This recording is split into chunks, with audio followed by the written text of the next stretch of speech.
ಮಾತು ಅವರ ಹಂಗೂ ಇರಬಾರ್ದು, ಮಾತು ಇವರ ಹಂಗೂ ಇರಬಾರ್ದು. ಮಾತು ಅವರ ಹಂಗೂ ಇರಬಾರ್ದು, ಮಾತು ಇವರ ಹಂಗೂ ಇರಬಾರ್ದು. ಮಾತಿಗೆ ಯಾರ ಹಂಗೂ ಇರಬಾರ್ದು. ಮಾತಿನ್ಯಾಗ ರೀತಿ ಇರಬೇಕು, ಮಾತಿನ್ಯಾಗ ಒಂದು ನೀತಿ ಇರಬೇಕು, ಮಾತಿನ್ಯಾಗ ಒಂದಿಷ್ಟು ಪ್ರೀತಿ ಇರಬೇಕು. ಮಾತಿನ್ಯಾಗ ಮತ್ತೆ ಏನಿರಬೇಕು? ಮತ್ತಿರಬೇಕು. ಮಾತಿನ್ಯಾಗ ಮತ್ತಿರಬೇಕು, ಒಳಗಡೆ ಗತ್ತಿರಬೇಕು, ಒಂದಕ್ಕೊಂದು ಜತ್ತಿರಬೇಕು. ಮಾತು ಮಿತವಾಗಿರ್ಬೇಕ್ರಿ. ಕರೆದಾರನ್ನ ಕೊರೆಯಬಾರ್ದು, ಕೊರೆಯವ್ರನ್ನ ಕರಿಬಾರ್ದು. ಮಾತು ಮಿತವಾಗಿರ್ಬೇಕು, ಕೇಳಾಟ ಹಿತವಾಗಿರ್ಬೇಕು. ಮಾತಿನಲ್ಲಿ ತೂಕಿರಬೇಕು, ಇಲ್ಲ ಸುಮ್ಮನೆ ಕೂತಿರ್ಬೇಕು. ಮಾತು ವೇದನೆ ಮಾಡಬಾರ್ದು, ಮಾತು ಸಾಧನೆ ಮಾಡಬೇಕು. ಅಂತ ಸಾಧನೆ ಮಾಡಿದ ಮಹತ್ವಪೂರ್ಣ ಮಹನೀಯ ಮೇರ್ವಾಡೆ ಸರ್ ಅವರಿಗೆ ಒಟ್ಟ ಮೊದಲ ಬಾರಿಗೆ ನಮೋ ನಮಸ್ಕಾರಗಳು. ಈ ಪುಸ್ತಕವನ್ನು ಕೈಯಾಗಿ ಹಿಡಿದೇ ಒಂದು ಸೌಭಾಗ್ಯ. IAS ಮಗ IAS ಆಗೋದು ದೊಡ್ಡದಲ್ಲ, IPS ಮಗ IPS ಎಕ್ಸಾಮ್ ಪಾಸ್ ಮಾಡೋದು ದೊಡ್ಡದಲ್ಲ, ಡಾಕ್ಟರ್ ಮಗ ಡಾಕ್ಟರ್ ಆಗುದು, ಇಂಜಿನಿಯರ್ ಮಗ ಇಂಜಿನಿಯರ್ ಆಗುದು ದೊಡ್ಡ ಸಾಧನೆ ಅಲ್ಲ. ಒಬ್ಬ ಸಾಮಾನ್ಯ ಕೂಲಿಕಾರನ ಮಗ, ಒಬ್ಬ ಸಾಮಾನ್ಯ ಕಂಡಿಕಿ ಸುತ್ತುವ ಮಗ, ಒಬ್ಬ ಸಾಮಾನ್ಯ ನೂಲು ಸುತ್ತುವಂತ ಮಗ ಒಂದು ದೊಡ್ಡ ವಿದ್ಯಾಸಂಸ್ಥೆಯ ಪ್ರಾಚಾರ್ಯಾಗಿ ಕೆಲಸ ಮಾಡ್ತಾರೆ ಮೇರ್ವಾಡೆ ಸರ್. ಅದು ದೊಡ್ಡ ಸಾಧನೆ ಅಂತಕ್ಕಂಥ ಮಾತಾಡಿ ಅಂತ ಸಾಧಕರ ಹಲವಾರು ಸಾಧನೆಯ ಲಹರಿಗಳೇನ್ಪಾರೆ ಈ ಪುಸ್ತಕದಲ್ಲಿರ್ತಕ್ಕಂಥದ್ದು. ಮೇಡಮ್ ಅವರು ಮಾತು ಬರೀತಾರೆ, ನಮ್ಮ ಯಜಮಾನರಿಗೆ 60 ವರ್ಷ ಆಗೈತೆ ನಾನು ನಂಬಕ್ ಆಗಂಗಿಲ್ಲ. ದಯವಿಟ್ಟು ಮೇಡಮ್ ನಂಬಬೇಡ, ಅವ್ರಿಗೆ ಆಗೇ ಇಲ್ಲ 60. ಅದು ನೋಟ್ 60 ಅಲ್ಲ, ಇನ್ನು 16 ಇದ್ದಂಗ. ಸ್ವಲ್ಪ ಕೂದಲುಗಳಿಗೆ ಬಣ್ಣ ಹಚ್ಚಿಬಿಟ್ರೆ ನಾವು 16 ವರ್ಷದ ಹುಡುಗ ಇದ್ದಾಗ ಸರ್ ಇದ್ದಾರೆ. ಅವರ ಲವಲವಿಕೆ, ಅವರ ಉತ್ಸಾಹ ಇವತ್ತಿಗೂ ಕೂಡ ಹಾಗಿದ್ದಪ್ಪ ಅಂದ್ರೆ ಅದು 16ರ ಹರೆಯದಿರತಕ್ಕಂಥದ್ದು. ಅಂತ ಒಂದು ಮುಖಪುಟವನ್ನು ವಿನ್ಯಾಸ ಬಹಳ ಸುಂದರವಾಗಿ ಮಾಡಿಕೊಂಡು ಮೇರು ಸಿಂಚನ, ನನ್ನ ಆತ್ಮೀಯರಾಗಿರ್ತಕ್ಕಂಥ ಪಾಟೀಲ್ ಇದನ್ನು ಸಜೆಷನ್ ಮಾಡಿದ್ರು ಅಂತ ಅನ್ಕೋತೀನಿ.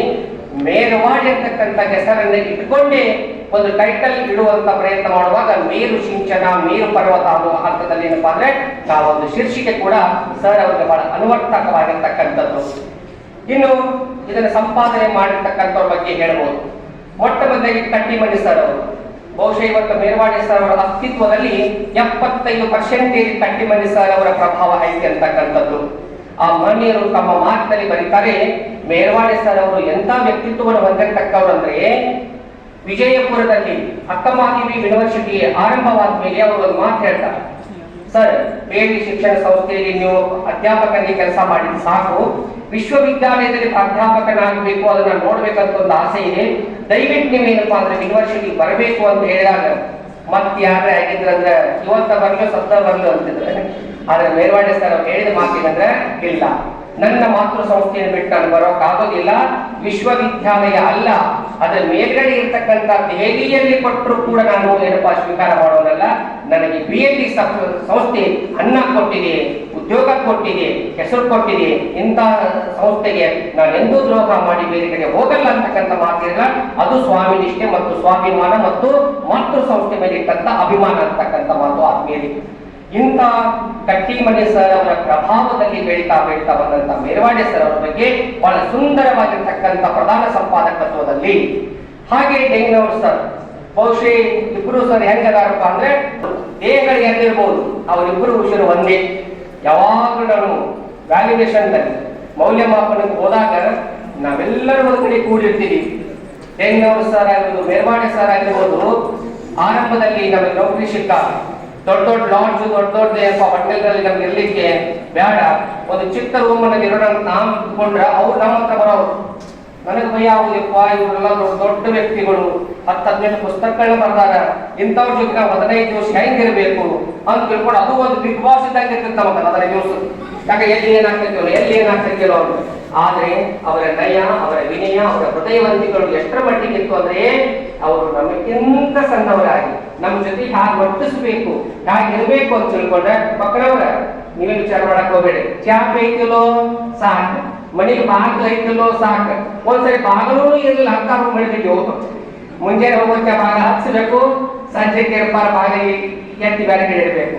ಅವ್ನು ಹೇಳಿದ್ರು, ಸರ್ ರೂಮ್ ಹಿಡಿರಿ, 2 ದಿವಸದಾಗ ನೀವು ರಿಪೇರಿ ಮಾಡಿಕೊಡ್ತೀವಿ ಹೇಳಿ. ನಾವು 15 ವರ್ಷ ವ್ಯಾಲ್ಯೂಷನ್ ಹೋಗಿ ನಾವೇನು ರಿಪೇರಿ ಮಾಡಲಿಲ್ಲ. ಅಂತ ರೂಮ್ನಲ್ಲಿ ಕೂಡ ಇರುವಂತ ಸರಳತೆಯ ಸ್ವಭಾವ ಯಾಕಪ್ಪ ಅಂದ್ರೆ ಮೇಲ್ವಾಡೆ ಸರ್ ಅವರದು.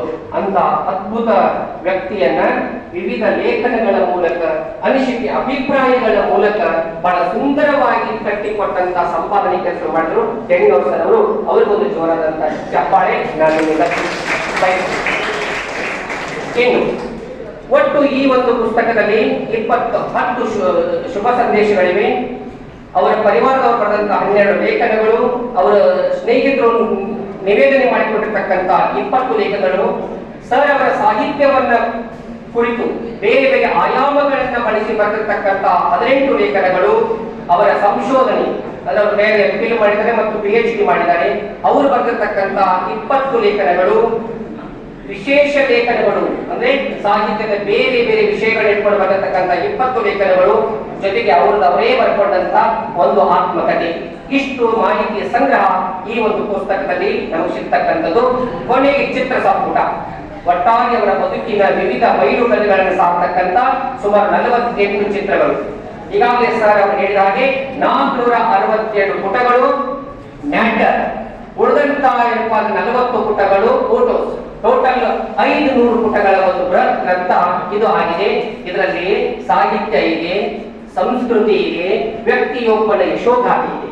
ಹಾಗಾಗಿ 3 ದೃಷ್ಟಿಕೋನಗಳಿಂದ ಈ ಒಂದು ಪುಸ್ತಕ ನಿಮಗೆ ಏನು ನೀಡಬೇಕು ಅದನ್ನು ನೀಡುವಂತ ಒಂದು ಆಗರ ಗ್ರಂಥ ಅಂತಕ್ಕಂಥ ಮಾತು. ಇನ್ನು ಮತ್ತೆ ಶುಭ ಸಂದೇಶಗಳು. ತೋಂಟದ ಸಿದ್ದರಾಮ ಮಹಾಸ್ವಾಮಿಗಳು ಬರಿತಾ ಹೇಳ್ತಾರೆ, ಶಿಕ್ಷಕ ರಾಷ್ಟ್ರದ ಮಹಾಶಿಲ್ಪಿ. ಶಿಕ್ಷಕ ಮತ್ತು ವಿದ್ಯಾರ್ಥಿಗಳ ನಡುವಿನ ವಾತ್ಸಲ್ಯ ಬಾಂಧವ್ಯಗಳು ಕಡಿಮೆಯಾಗುತ್ತಿರುವ ಈ ಸಂದರ್ಭದಲ್ಲಿ ಮೇಲ್ವಾಡಿಯವರು ಆ ಬಾಂಧವ್ಯದ ಸೇತುವೆಯಂತೆ ಕಾಣಿಸುತ್ತಾರೆ ಅಂತ ಒಂದು ಮಾತನ್ನು ಹೇಳ್ತಾರೆ. ಇವತ್ತು ವಿದ್ಯಾರ್ಥಿ ಮತ್ತು ಅಧ್ಯಾಪಕರ ನಡುವೆ ಗ್ಯಾಪ್ ಇದೆ. ಅವರೆಲ್ಲ ಓದು ಕಾಲದ ಅಲ್ಲಿ ಗುರುಗಳು ಬರ್ತಾರಂದ್ರೆ ಇಲ್ಲಿ ನಮಸ್ಕಾರ ಮಾಡಿ ದೂರ ಸರ್ಕೊಳ್ಳಂತ ಕಾಲ. ನಾವಿದ್ದಾಗ ಎದುರಿಗೆ ಗುರು ಬಂದಾಗ ನಮಸ್ಕಾರ ಮಾಡಿ ನಮ್ಮ ಪಾಡಿಗೆ ನಾವು ಅವ್ರ ಪಾಡಿಗೆ ಹೋಗ್ತಕ್ಕಂಥ ಕಾಲ. ಆದ್ರೆ ಇವತ್ತು ಗುರು ಬಂದ್ರು ಕೂಡ ನಮಸ್ಕಾರ ಮಾಡದೆ ಚಮತ್ಕಾರ ಮಾಡುವಂತ ಕಾಲ. ಯಾಕೆ ಹಿಂಗಾಗಿದೆಯಪ್ಪ ಅಂದ್ರೆ ಗುರು ಶಿಷ್ಯರ ನಡುವೆ ಬಾಂಧವ್ಯ ತಪ್ತಾ ಇದೆ. ಯಾಕೆ ತಪ್ತಾ ಇದೆ? ಈ ಮೊಬೈಲ್ ಸಂಸ್ಕೃತಿ. ಏನೆಲ್ಲಾ ಮೊಬೈಲ್ನಲ್ಲಿ ಬರೆದ ವಿಷಯಗಳು ಸಿಗುವುದರಿಂದ ವಿದ್ಯಾರ್ಥಿ ಅನ್ಕೋತಾನೆ ಗೂಗಲ್ ಓದಿದ್ರೆ ಸಾಕು, ಗುರು ಯಾಕೆ ಬೇಕು ಅನ್ನೋ ಮಟ್ಟಕ್ಕೆ ಇವತ್ತಿನ ಶಿಕ್ಷಣ ಬಂದು ನಿಂತ್ಕೊಂಡ್ಬಿಟ್ಟಿದೆ. ನಾನೊಂದು ಸಂದರ್ಭದಲ್ಲಿ ಎಲ್ಲ ಶಿಕ್ಷಕರ ಒಂದು ಸಮಾವೇಶ ಇತ್ತು, ಅಲ್ಲಿ ಹೇಳ್ತಾ ಇದ್ದೆ, ರಾಧಾಕೃಷ್ಣನ್ ಅವರು ಮೈಸೂರಿನಿಂದ ಮದ್ರಾಸಿಗೆ ವರ್ಗಾವಣೆ ಆಗುವಂತ ಸಂದರ್ಭದಲ್ಲಿ ಸಾರೋಟನ್ನ ಬಳಸಿ ಸಾರೋಟಗಳಿಗೆ ಕುದುರೆಗಳನ್ನ ಕಟ್ಟಲಾರದೆ ವಿದ್ಯಾರ್ಥಿಗಳು ಹೆಗಲು ಕೊಟ್ಟು ತಗೊಂಡು ಹೋದ್ರು ಅಂತ. ಊಟ ಮಾಡೋ ಸಂದರ್ಭದಲ್ಲಿ ಒಬ್ಬ ವ್ಯಕ್ತಿ ಬಂದು ಹೇಳಿದ, ಸರ್ ಅಧ್ಯಾಪಕ ಸರ್ ಹುಡುಗರು ಅವಾಗ ಹಾಕಿದ್ದು ಒಳಗೆ ತಗೊಂಡು ಹೋಗೋದ್ರಿಂದ ಯಾರು ವಯಾಗಿದ್ರು ಸರ್, ಬೈಕ್ ಮೇಲೆ ಡ್ರಾಪ್ ಮಾಡಂಗ ಹುಡುಗರು ಸರ್ ಯಾರಿಗೆ ಕೆಲಸ ಇರ್ತಾವು, ಈಗೇನು ಆಗಂಗಿಲ್ಲ. ಬಹುಶಃ ನಾನು ಹುಡುಗರು ಕೆಟ್ಟಾವು. ಮುಂದೊಂದು ಫಂಕ್ಷನ್ನಲ್ಲಿ ವಿದ್ಯಾರ್ಥಿಗಳಿಗೆ ಹೇಳ್ತಿದ್ದೆ, ರಾಧಾಕೃಷ್ಣನ್ ಅವರನ್ನ ಮೈಸೂರಿನಿಂದ ಮದ್ರಾಸ್ ಹೋಗುವ ಸಂದರ್ಭದಲ್ಲಿ ಅವ್ರನ್ನ ರೈಲ್ವೆ ಸ್ಟೇಷನ್ ತಕ್ಕ ಸಾರೋಟಿನಲ್ಲಿ ವಿದ್ಯಾರ್ಥಿಗಳು ಕೊಟ್ಟುಕೊಂಡು ಹೋದ್ರು. ಅವಾಗ ಹುಡುಗರು ಹೇಳಿದ್ರು, ಸರ್ ಅವಾಗ ಗುರುಗಳು ಹಂಗಿದ್ರು, ವಯು ಹಂಗಿದ್ರು ಗುರುಗಳು. ಒಂದೇ ಒಂದು ಸ್ಟೇಟ್ಮೆಂಟ್ 2 ಸಾಧ್ಯತೆಗಳ ಸಾರ್ತಾ ಇದೆ. ಹಾಗಾದ್ರೆ ಮಿಸ್ಟೇಕ್ ಆಗಿದೆ ಎಲ್ಲಿ ಅಂತ ನಾವು ಅಪಮಾನ ಮಾಡ್ಕೋಬೇಕಷ್ಟೇ. ಒಂದು ಕಡೆ ವಿದ್ಯಾರ್ಥಿಗಳು ಅಂತ ಗುರುಗಳು ಸಿಗ್ತಾ ಇಲ್ಲ ಅಂತ ಹೇಳುದು, ಇನ್ನೊಂದು ಕಡೆ ಗುರುಗಳು ಅಂತ ವಿದ್ಯಾರ್ಥಿಗಳು ಬರ್ತಾ ಇಲ್ಲ ಅಂತ ಹೇಳುದು, ಒಟ್ಟಾರೆ ಇಬ್ಬರು ಕೂಡ್ಕೊಂಡು ಶಿಕ್ಷಣ ವ್ಯವಸ್ಥೆಯನ್ನು ದೂಷಣೆ ಮಾಡೋದು. ಹಾಗಾಗಿ ಈ ಬಾಂಧವ್ಯವನ್ನು ಬೆಸೆಯುವಂತ ಕೊಂಡಿ ಎಸ್ ಟಿ ಮೇಲ್ವಾಡೆ ಸರ್ ಅವರು. ಅವರ ವಿದ್ಯಾರ್ಥಿನಿ ಒಬ್ರು ಹೇಳ್ತಾರೆ, ಸರ್ ಎಂದೂ ಬೈದವರಲ್ಲ, ನಿಂದಿಸಿದವರಲ್ಲ, ತಿಳಿಸಿ ಹೇಳಿದವರು. ಅದು ಅಂತವ್ರು ಬೇಕು. ಎದುರಿಗೆ ಬಂದಾಗ ಮಾರ್ಗದರ್ಶನ ನೀಡುವವರು ಬೇಕು, ಮಾರ್ಗ ತಪ್ಪಿಸೋರು ಆಗ್ಬಾರ್ದು. ಅದಕ್ಕೆ ಸರ್ ಅವರು ಯಾವತ್ತು ವಿದ್ಯಾರ್ಥಿಗಳ ಜೊತೆಗೆ ನಗನಗುತ್ತಾ ಮಾತಾಡ್ತಕ್ಕಂಥದ್ದು. ಅವರಲ್ಲಿರ್ತಕ್ಕಂಥ ಲವಲವಿಕೆ, ಹಾಸ್ಯ ಪ್ರಜ್ಞೆ ವಿದ್ಯಾರ್ಥಿ ಬಳಗವನ್ನು ಅವರಿಗೆ ಸಮೀಪ ಮಾಡಿದೆ. ಅದು ಬೇಕು ಅಧ್ಯಾಪಕರಿಗೆ. ಯಾವತ್ತು ಬಾರಿ ಗಂಟು ಹಾಕೊಂಡು ಏನಾಗಬೇಕಾಗಿತ್ತು, ನನಗೆ 108 ನಿನ್ಗೇನ್ ಬೇಕು, ಇನ್ನೊಂದ್ಸಾರಿ ವಿದ್ಯಾರ್ಥಿ ಹತ್ರ ಬರಕ್ ಹೋಗುದಿಲ್ಲ, ಬೇಡ ಸರ್ ನಿಮಗೆ ಬಾಳ ಹೋಗು ಅಂತ ಮುಗಿಸ್ಕೊಂಡು ನಾವು ನಡೀತಿ ಹೋಗ್ತಾರೆ. ಕಾರಣ ಏನಪ್ಪಾ ಅಂದ್ರೆ ನಾವಿರುವುದೇ ವಿದ್ಯಾರ್ಥಿಗಳಿಗೋಸ್ಕರ ಅಂತಕ್ಕಂಥದ್ದನ್ನು ಯಾವತ್ತೂ ನೆನಪಿಟ್ಕೋಬೇಕು. ಅದಕ್ಕೆ ಸ್ವಾಮೀಜಿ ಅವರು ಹೇಳ್ತಾರ, ಮೇಲ್ವಾಡಿ ಸರ್ ಅವರ ಅವರ ಶಿಷ್ಯತ್ವದ ಬಗ್ಗೆ ತಾಳಿದಂತ ವಾತ್ಸಲ್ಯ ಅವರನ್ನು ಈ ಮಟ್ಟಕ್ಕೆ ಒಯ್ದಿದೆ ಅಂತಕ್ಕಂಥದ್ದು. ಹಾಗೆ ಜಗದ್ಗುರುಗಳು ಅನ್ನದಾನೇಶ್ವರ ಮಹಾಶಿವಯೋಗಿಗಳು ಅಧ್ಯಯನ, ಅಧ್ಯಾಪನ ಮತ್ತು ಸಂಶೋಧನ ಇವು ಮೇಲ್ವಾಡಿಯವರ ಸಾಧನಾ ಸೂತ್ರಗಳು ಅಂತ ಬರೀತಾರೆ. ಇವು 3 ಬಹಳ ಅವಶ್ಯ. ಒಬ್ಬ ಶಿಕ್ಷಕನಿಗೆ, ಅಧ್ಯಾಪಕನಿಗೆ ತಾನು ಮೊದಲು ಓದ್ಬೇಕು, ಓದಿದ್ದನ್ನ ತಿಳ್ಕೋಬೇಕು, ವಿಚಾರಿಸ್ಬೇಕು, ಮತ್ತು ಒಳ್ಳೆ ಬರೀಬೇಕು, ಬರೆದದ್ದನ್ನ ಮಾತಾಡ್ಬೇಕು. ಆದ್ರೆ ಇವತ್ತು ಓದುಗಾರಿಕೆ ಕಡಿಮೆ ಆಗಿಬಿಟ್ಟಿದೆ. ಎರಡು ಓದಾಕತ್ತೆ ಇವತ್ತು, ಹಗಲಿ ಪಾಸ್ಬುಕ್, ರಾತ್ರಿ ಫೇಸ್ಬುಕ್. ಪೇಮೆಂಟ್ ಜಮಾ ಹಾಕೊಂಡು ಪಾಸ್ಬುಕ್ ನೋಡ್ತೀವಿ, ನನ್ನ ದೋಸ್ತ ಮೆಸೇಜ್ ಕಳ್ಸ್ಯಾರ ತಿಳ್ಕೊಂಡು ಫೇಸ್ಬುಕ್. ಇಷ್ಟಕ್ಕೆ ನಾವು ಓದುಗಳು ಸೀಮಿತ ಆಗಿಬಿಟ್ಟಾವ. ವಾಟ್ಸಪ್ನ್ಯಾಗ ಒಂದಿಷ್ಟು ಸ್ಟೋರಿ ಬಂದ್ರೆ ದೊಡ್ಡದಿತ್ತಂದ್ರೆ ಈ ಬ್ಯಾಡ ಭಾಳ ದೊಡ್ಡದಾಗತ್ತೆ, ಯಾರು ಓಡಿಸ್ತೀವಿ ನಾವೆಲ್ಲ. ಹಾಗಾಗಿ ಓದುಗಾರಿಕೆ ಮತ್ತು ಪುಸ್ತಕ ಪ್ರೀತಿ ಇವತ್ತಿನ ಕಾಲಕ್ಕೆ ಏನಾಗಿರ್ತಾರ ಕಡಿಮೆ ಆಗ್ತಾ ಇದೆ. ಅಂಥದ್ರಲ್ಲಿ ಗುರುಗಳು 18 ಪುಸ್ತಕಗಳನ್ನ ಬರೀತಾರ. ಅಲ್ಲಿ ಅನುವಾದ ಇದೆ, ವ್ಯಕ್ತಿ ಚಿತ್ರಣ ಇದೆ, ಲೇಖನಗಳಿದೆ, ಕಥೆಗಳಿದೆ, ಕಾವ್ಯ ಇದೆ. ಹಾಗಾಗಿ ಅಧ್ಯಾಪನ ವೃತ್ತಿಯನ್ನ ಮಾಡ್ತಾ, ಸಂಶೋಧನೆಯನ್ನು ಮಾಡ್ತಾ, ಸಾಹಿತ್ಯಿಕ ಸೇವೆ ಮಾಡೋದಿದೆಯಲ್ಲ, ಅಂಥವರೆಲ್ಲೋ ಒಬ್ಬರು ಸಿಗ್ತಕ್ಕಂಥ ವ್ಯಕ್ತಿಗಳು. ಇದು ಎಲ್ಲರಿಂದಲೂ ಸಾಧ್ಯವಾಗದ ಮಾತು. ಅದರ ಜೊತೆಗೆ ಇನ್ನು ಸನ್ಮಾನ್ಯ ಶಾಸಕರು ಮತ್ತು ಸಂಸ್ಥೆಯ ಅಧ್ಯಕ್ಷರುಗಳಾಗಿರ್ತಕ್ಕಂಥ MP ಪಾಟೀಲ್ ರವರು ಸದು ವಿನಯ ಜೊತೆಗೆ ಸೌಜನ್ಯ ಮತ್ತು ಹೃದಯವಂತಿಕೆ ಈ ಗುಣಗಳು ಮೇರ್ವಾಡೆ ಸರ್ ಅವರನ್ನ ಎಲ್ಲ ಕಡೆ ಪೂಜಿಸುವಂತೆ ಮಾಡಿವೆ. ಅವರು ವಿಚಾರ ಸಂಕಿರಣಗಳನ್ನು ಮಾಡುವಲ್ಲಿ ಮತ್ತು ಕಾಲೇಜಿನ ಕಾರ್ಯಕ್ರಮಗಳನ್ನು ನಿರ್ವಹಿಸುವಲ್ಲಿ ನೀರು ಕುಡಿದಷ್ಟು ಸರಳವಾಗಿ ನಿಭಾಯಿಸುತ್ತಾರೆ. ಅದನ್ನ ತೆಗ್ನವ್ರ ಸರ್ ಅವರು ತಮ್ಮ ಲೇಖನದಲ್ಲಿ ಹೇಳ್ತಾರ.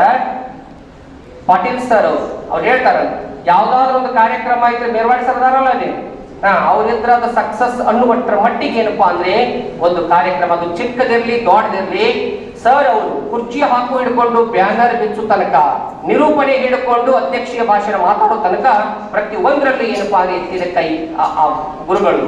ಅದು ಬೇಕ್ರಿ.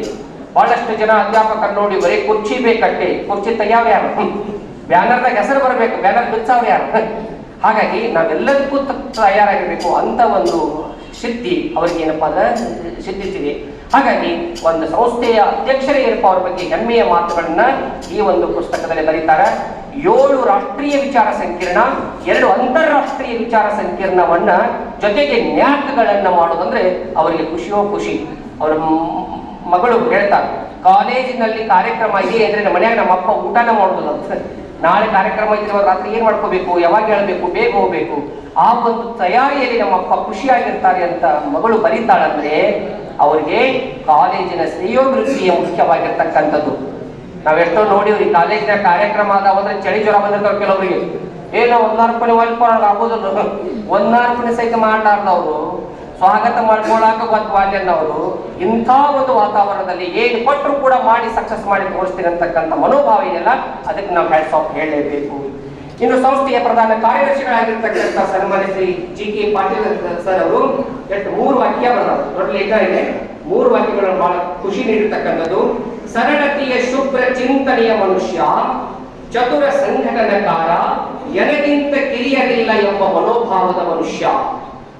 ಮತ್ತೆ ಒಂದು ಸೂತ್ರ ನೋಡಿ, ಸರಳತೆಯ ಶುಭ್ರ ಚಿಂತನೆಯ ಮನುಷ್ಯ. ಮನುಷ್ಯ ಶಬ್ದ ಕೊನೆಗಿದೆ. ನಾವೇನ್ ತಿಳ್ಕೊಂಡ್ಬಿಟ್ಟಿವಿ, ಹುಟ್ಟಿದ ಮಾತ್ರ ಮನುಷ್ಯರು ತಂದ್ಕೊಂಡ್ಬಿಟ್ಟಿವಿ. ಇಲ್ಲ, ಮೊದಲ ಸರಳತೆ, ಆಮೇಲೆ ಶುಭ್ರತೆ, ಆಮೇಲೆ ಚಿಂತನೆಗಳು, ಕೊನೆ 4ನೇ ಸ್ಟೆಪ್ ಯಾವುದು ಮನುಷ್ಯ. ಬಹಳ ಸರಳವಾದಂತಹ ಜೀವನ ಅವರು ಆಚರಣೆ ಮಾಡ್ತಾರೆ. ನಾಳೆ ಹೇಳಿದ್ದಲ್ಲ, ಮನಸ್ಸು ಮಾಡಿದ್ರೆ ಅವ್ರು ಏನಪ್ಪಾ ಅಂದ್ರ ದೊಡ್ಡ ಲಾಡ್ಜ್ನಲ್ಲಿಯೇ ರೂಮ್ ಮಾಡಿರ್ಬೋದು, ಆದ್ರೆ ನಮ್ಮಂತವ್ರ ಜೊತೆ ಕೂಡ ಅಂದ್ರೆ ಬಾಗಿಲಿಲ್ಲದ ಮನೆಯಲ್ಲಿ ಕೂಡ ಅವ್ರು ಇದ್ರಂದ್ರೆ ಅದು ಅವರ ಸರಳತೆಯ ಸಂಕೇತ. ಮೇಡಮ್ ರವರು ಬರೀತಾರ ಮತ್ತು ಅವರ ಮಗಳು ಸಂಧ್ಯಾ ಅವರು ಹೇಳ್ತಾರ, ನಮ್ಮ ತಂದೆ ಇವತ್ತು ಪ್ರಿನ್ಸಿಪಾಲ್ ಆಗಿದ್ರು ಕೂಡ ತಮ್ಮ ಬಟ್ಟೆಗಳನ್ನು ತಾವೇ ಒಗೆದುಕೊಳ್ಳುತ್ತಾರೆ ಅಂತ. ಆ ಸರಳತೆ ಬರೋದು ಅಷ್ಟು ಸರಳವಾಗಿ ಬರೋಕ್ ಸಾಧ್ಯ ಇಲ್ಲ. ಇನ್ನು ಚತುರ ಸಂಘಟನೆಕಾರ ಅಂದ್ರೆ ಯಾವುದೇ ಒಂದು ಕಾರ್ಯಕ್ರಮ ಇರಲಿ ಅಥವಾ ಸಮಾಜ ಸೇವೆಯಲ್ಲಿ ಅದೆಲ್ಲದರಲ್ಲಿ ಏನಪ್ಪ ಮುಂಚೂಣಿರ್ತಕ್ಕಂಥ ಮಹತ್ವಪೂರ್ಣ ವ್ಯಕ್ತಿ. ಎನಗಿಂತ ಕಿರಿಯರಿಲ್ಲ, ಬಹಳ ದೊಡ್ಡ ಮಾತು. ನಾವೆಲ್ಲ ಏನ್ ಅಂದ್ಕೊಂಡ್ಬಿಡ್ತೀವಿ ಅಂದ್ರೆ ಒಂದು ಏನೋ ಒಂದು ಏಟ್ ಬಂದ್ರೆ 2 ಕೋಡ್ ಬರ್ತಾವ, ನಾನ ಎಲ್ಲ ನನ್ನಿಂದೆಲ್ಲ, ನಾನಿಲ್ಲದೆ ಏನಿಲ್ಲ ಅಂತ. ಆದ್ರೆ ಏನಿಲ್ಲ ಅನ್ನೋದು ಬಹಳ ಮುಖ್ಯ ಇರ್ತೈತಿ. ಅದಕ್ಕೆ ಅವ್ರು ಯಾವತ್ತೂ ನಾನು ದೊಡ್ಡವರ ತಂದುಕೊಂಡಿಲ್ಲ, ಎನಗಿಂತ ಕಿರಿಯರಿಲ್ಲ ಅಂದ್ರೆ ನಾನ ಸಣ್ಣವ, ಆ ಒಂದು ಭಾವ ಅವರಿಗೆ ಅಂತಕ್ಕಂಥದ್ದು. ಇನ್ನು ನಗಲಿ ಸರ್ ಅವರು ಕೂಡ ಬರೀತಾರೆ, ಮೇರ್ವಾಡಿ ಅವರ ರೈಟಿಂಗ್ ಬಗ್ಗೆ ಹೇಳ್ತಾರೆ. ಮೇರ್ವಾಡಿಯವರ ಬರಹಗಳಲ್ಲಿ ಸಂಸ್ಕೃತಿ ಪರ ಕಾಳಜಿ ಇದೆ, ಸಾಮಾಜಿಕ ಧೋರಣೆ, ವಿಶಾಲ ದೃಷ್ಟಿಕೋನವಿದೆ, ಜೊತೆಗೆ ಬದುಕು ಮತ್ತು ಸಾಹಿತ್ಯಗಳ ಸಮನ್ವಯತೆ ಇದೆ. ಇದು ಬಹಳ ಮುಖ್ಯ. ದಿವಸಕ್ಕೆ 20 ಸುಳ್ಳು ಹೇಳುದು, ಹರಿಶ್ಚಂದ್ರ ಬಗ್ಗೆ ಕಾವ್ಯ ಬರೆಯುವುದು ಅಂತ ಮಾಡಿದ್ದಾರೆ. ಆದರೆ ಸರ್ ಅವರು ಬರದಂತೆ ನಡೆದವರು, ನಡೆದದ್ದನ್ನ ಬರೆದವರು, ಬದುಕು ಮತ್ತು ಬರಹಗಳಲ್ಲಿ ಸಾಮೀಪ್ಯವನ್ನು ಕಂಡವರು. ಅಂತ ಮಹತ್ವಪೂರ್ಣವಾಗಿರ್ತಕ್ಕಂಥ ಅವರ ಬರಹಗಳಲ್ಲಿ ಸಾಮಾಜಿಕ ಧೋರಣೆಗಳಿವೆ. ಜೊತೆಗೆ ಪ್ರಕಾಶ್ ನರಗುಂದ್ ಅವರು ಕೂಡ ಇದನ್ನು ಕೊಟೇಶನ್ ಮಾಡ್ತಾರೆ. ಸರ್ ಅವರ ಪ್ರತಿಯೊಂದು ಪುಸ್ತಕಗಳಲ್ಲಿ ಪ್ರಗತಿಪರ ಚಿಂತನೆಗಳಿರುವುದರಿಂದ ಅದು ಕನ್ನಡದ ಪ್ರಗತಿಶೀಲ ಸಾಹಿತ್ಯದ ಧೋರಣೆಗಳನ್ನು ಪ್ರತಿಬಿಂಬಿಸ್ತದೆ ಅಂತಕ್ಕಂಥದ್ದು. ಸುಮ್ಮನೆ ಆಕಾಶದಾಗ ನಕ್ಷತ್ರ, ಅಲ್ಲೊಂದು ಹೂ ನಗುತ್ತಿತ್ತು, ಚುಕ್ಕಿ ಮಿಣಗುತ್ತಿತ್ತು, ಇದರಿಂದ ಏನು ಸಮಾಜ ಸುಧಾರಣೆ ಆಗೋದಿಲ್ಲ. ಇದು ನೋಡಕ್ಕೆ ಬಹಳ ಚಂದ ಇರ್ತೈತೆ. ಆದರೆ ಒಂದು ಸಾಹಿತ್ಯ ಸಮಾಜವನ್ನು ಪರಿವರ್ತನೆ ಮಾಡಬೇಕಂದ್ರೆ ಸರ್ ಅಂತ ಧೋರಣೆಗಳು, ಅಲ್ಲಿ ಪ್ರಗತಿಪರ ಚಿಂತನೆಗಳಿರಪ್ಪ ಅಂದ್ರೆ ಸಾಹಿತ್ಯದಲ್ಲಿ ಇರಬೇಕಾದದ್ದು ಅವಶ್ಯಕತೆ ಅಂತಕ್ಕಂಥದ್ದು. ಇನ್ನು ಟೆಂಗ್ನವ್ರ ಸರ್ ಅವರ ಬಗ್ಗೆ ಅಭಿಪ್ರಾಯ ಬರ್ತಾ ಹೇಳ್ತಾರ, ಹೆಂಗ ಮಾತಾಡ್ಬೇಕು ಅನ್ನೋದನ್ನ ನೋಡ್ಬೇಕಂದ್ರೆ ಪಾಪಿನವ್ರು ನಿನ್ನ ನೋಡಿ ಕಲಿಬೇಕು, ಎಷ್ಟು ಮಾತಾಡಬೇಕು ಅನ್ನೋದನ್ನ ನೋಡ್ಬೇಕಾದ್ರೆ ಮೇಲ್ವಾಡಿ ಸರ್ ನೋಡಿ ಕಲಿಬೇಕು ಅಂತ. ನೋಡ ಹೆಂಗ ಮಾತಾಡ್ಬೇಕು ಅನ್ನೋದು ಸ್ವಲ್ಪ ಉಪ್ಪ ಖಾರ ಹಚ್ಚಿ ರಂಗ ಮಾಡಿ ಚಂದ ಮಾಡ್ಬಿಡ್ತೀನಿ, ನಿನ್ ನೋಡಿ ಕಲಿಬೇಕು. ಎಷ್ಟು ಮಾತಾಡಬೇಕು ಅನ್ನೋದನ್ನ ನೋಡ್ಬೇಕಾದ್ರೆ ಮೇಲ್ವಾಡಿ ಸರ್ 10 ನಿಮಿಷ ಕಟ್ಟ ಅಂತವ್ರ ಭಾಷೆ ಅಷ್ಟೇ. ಹಾಗಾಗಿ 10 ನಿಮಿಷದಲ್ಲಿ ವಿಷಯ ವಸ್ತುವನ್ನು ಹೇಳಬೇಕಾದದನ್ನ ನೇರವಾಗಿ, ಸ್ಪಷ್ಟವಾಗಿ, ಸಂಕ್ಷಿಪ್ತವಾಗಿ ಹೇಳ್ತಕ್ಕಂಥ ಶೈಲಿ ಅವರದು ಒಂದು. ಯಾಕಂದ್ರೆ ಒಬ್ಬ ಭಾಷಣಕಾರರಿಗೆ ವಿಷಯ ಪ್ರಜ್ಞೆಯ ಜೊತೆಗೆ ಸಮಯ ಪ್ರಜ್ಞೆ ಕೂಡ ಬೇಕಾಗ್ತದೆ. ಬಿಟ್ಕೊಂಡು ಭಾಷಣ ಮಾಡೋಕೆ ಬಂಗಿ ಜನ ಸಾಕದು, ಈ ಅಂಗಿ ತಗೊಳಕ್ ಮನೆಯದೈತೆ ಅದು ನಾವು ಅಷ್ಟೇನಪ್ಪ ಅದನ್ನೋ ಕೇಳಿದ್ರು. ನಾ ಭಾಳ ಮಾತಾಡಿ ಟೈಮ್ ಇರ್ಲಿಲ್ಲ, ಕೈಯಾಗ ಗಡಿಯಾಳ ಇದ್ರಿಕೆಲ್ಲ ಭಾಳ ಮಾತಾಡಿ ಏನಂದತ್ತಾವ. ಗಡಿಯಾಳ ಇದ್ರಿಗೆ ಏನಾಗ್ತಾವ ಮಾರೇ ಹೋಗಿ ಕ್ಯಾಲೆಂಡರ್ ಹಾಕಿದ್ವಿಲ್ಲ, ಜುಲೈ ಹೋಗಿ ಆಗಸ್ಟ್ ಬಂದ ನೋಡೋದತ್ತಾವ. ಹಂಗ ಸಮಯ ಪ್ರಜ್ಞೆ ಕೂಡ ಬಹಳ ಮುಖ್ಯ ಆಗ್ತದೆ. ಹಾಗಾಗಿ ಎಷ್ಟನ್ನ ಯಾವ ಸಂದರ್ಭದಲ್ಲಿ ಏನು ಹೇಳಬೇಕು ಅನ್ನೋದು ಕೂಡ ಬಹಳ ಮುಖ್ಯವಾಗಿರ್ತಕ್ಕಂಥ ಅಂತ ಸಮಯ ಪ್ರಜ್ಞೆ ಕೂಡ ಅವರಲ್ಲಿ ಇದೆ ಅನ್ನೋದನ್ನ ಟೆಂಗ್ನವ್ರ ಸರ್ ಅವರು ತಮ್ಮ ಅಭಿಪ್ರಾಯದಲ್ಲಿ ವ್ಯಕ್ತಪಡಿಸ್ತಾರ. ಇದು ಶುಭ ಸಂದೇಶಗಳಲ್ಲಿ ಇರ್ತಕ್ಕಂಥ ವಿಚಾರವಾದ. ಎರಡನೇದು ಅವರ ಪರಿವಾರ, ಅವರ ತಾಯಿ ಹೇಳ್ತಾ ಇರೋ ಮಾತನ್ನ ಬಹಳ ಭಾವನಾತ್ಮಕವಾಗಿರ್ತಕ್ಕಂಥದ್ದು. ನನ್ನ ಮಗ ಕಣ್ಣಿಗೆ ಸುತ್ತುವುದನ್ನ, ನೂಲುವುದನ್ನ ನೋಡಿ ತಾನು ಸುತ್ತುತ್ತಿದ್ದ. ಜೊತೆಗೆ ಒಂದ್ಸಾರಿ ಅವರೇ ಬರ್ಕೋತಾರೆ ಆತ್ಮಕಥೆಯಲ್ಲಿ, ತಾಯಿ ಮಗ ಹೊಲಕ್ಕೆ ತಿರುಗಾಡಿ ಬಿಳಿ ಕಲ್ಲು ಹಾಕೊಂಡ್ ಬರೋದು, ಬಿಳಿ ಕಲ್ಲು ಆರಿಸ್ಕೊಂಡು ಬರೋದು. ಅವ್ರು ಚಿಗವು ಅದನ್ನೆಲ್ಲ ಕುಟ್ಟುದು, ಸಾರಿಸಿ ಏನ್ ಮಾಡೋದು, ರಂಗೋಲಿ ಮಾಡೋದು. ಅದನ್ನ ಚಿಕ್ಕಪ್ಪ ಮತ್ತು ಸರ್ ಅವ್ರು ಕುಡ್ಕೊಂಡು ಮಾರ್ಕೊಂಡು ಬರೋದು. ಕೈಯಾಗ ಚೀಲ ಹಿಡ್ಕೊಂಡು ಬುಟ್ಟಿ ತಿರುಗಿಟ್ಕೊಂಡ ಚಂದ ಬರ್ದಾರ್ದ್ರ ಅವರು. ಆ ಅನೇಕ ಚಟಾಕ್ ರಂಗೋಲಿ ಯಾರ ತಗೋದ್ರೆ ಅನೇಕ ಚಟಾಕ್ ರಂಗೋಲಿ ತಿಳ್ಕೊಂಡು ಓಣಿ ತಿರುಗುವಂತ ಒಬ್ಬ ಮನುಷ್ಯ ಇವತ್ತು ಆ ಸ್ಥಾನದಲ್ಲಿ ಕುತ್ಕೊಂಡಂದ್ರೆ ಇದೇ ಮಹಾನ್ ಸಾಧನೆ ಅಂತಕ್ಕಂಥದ್ದು. ಹೀಗೆ ಹೋದಂತ ಒಂದು ಸಂದರ್ಭದಲ್ಲಿ ಹಸುವಾಗತ್ತವೆ, ಮಧ್ಯಾಹ್ನ ಹೊಟ್ಟೆ ಹಸುವಾಗತ್ತೆ.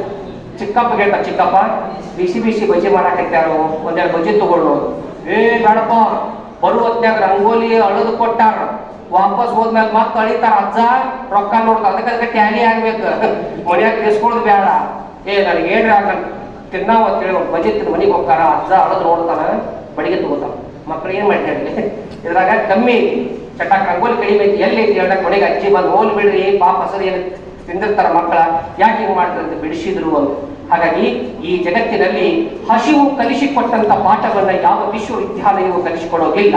ಆ ಹಸಿವಿತ್ತು, ಏನಾದ್ರೂ ಮಾಡಬೇಕು, ಸಾಧಿಸಬೇಕು, ಉನ್ನತ ಸ್ಥಾನಕ್ಕೆ ಹೋಗಬೇಕು, ನನ್ನಂತ ನೂರಾರು ಮಕ್ಕಳಿಗೆ ವಿದ್ಯಾದಾನ ಮಾಡಬೇಕು, ಅವರನ್ನ ಮೇಲೆ ಎತ್ತಬೇಕಂತಕ್ಕಂಥ ಹಸಿವಿದೆಯಲ್ಲ, ಅದು ಅವರನ್ನ ಶಿಷ್ಯ ಬೆಳಸಾಕ, ನಿಮ್ಮನ್ನೆಲ್ಲ ಸೇರ್ಸಾಕ ಕಾರಣ ಆಯಿತು.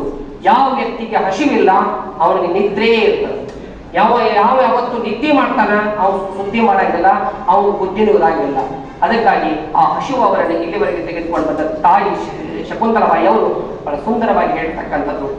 ಇನ್ನು ಪತ್ನಿ ಮಂಜುಳಾ ಹೇಳ್ತಾರ, ನಾನು ಓದಿದ್ದು ಕೇವಲ SSLC, ನಮ್ಮ ಯಜಮಾನ್ ಓದಿದ್ದು MA PhD ಡಿಲೀಟ್ ಅಂತ.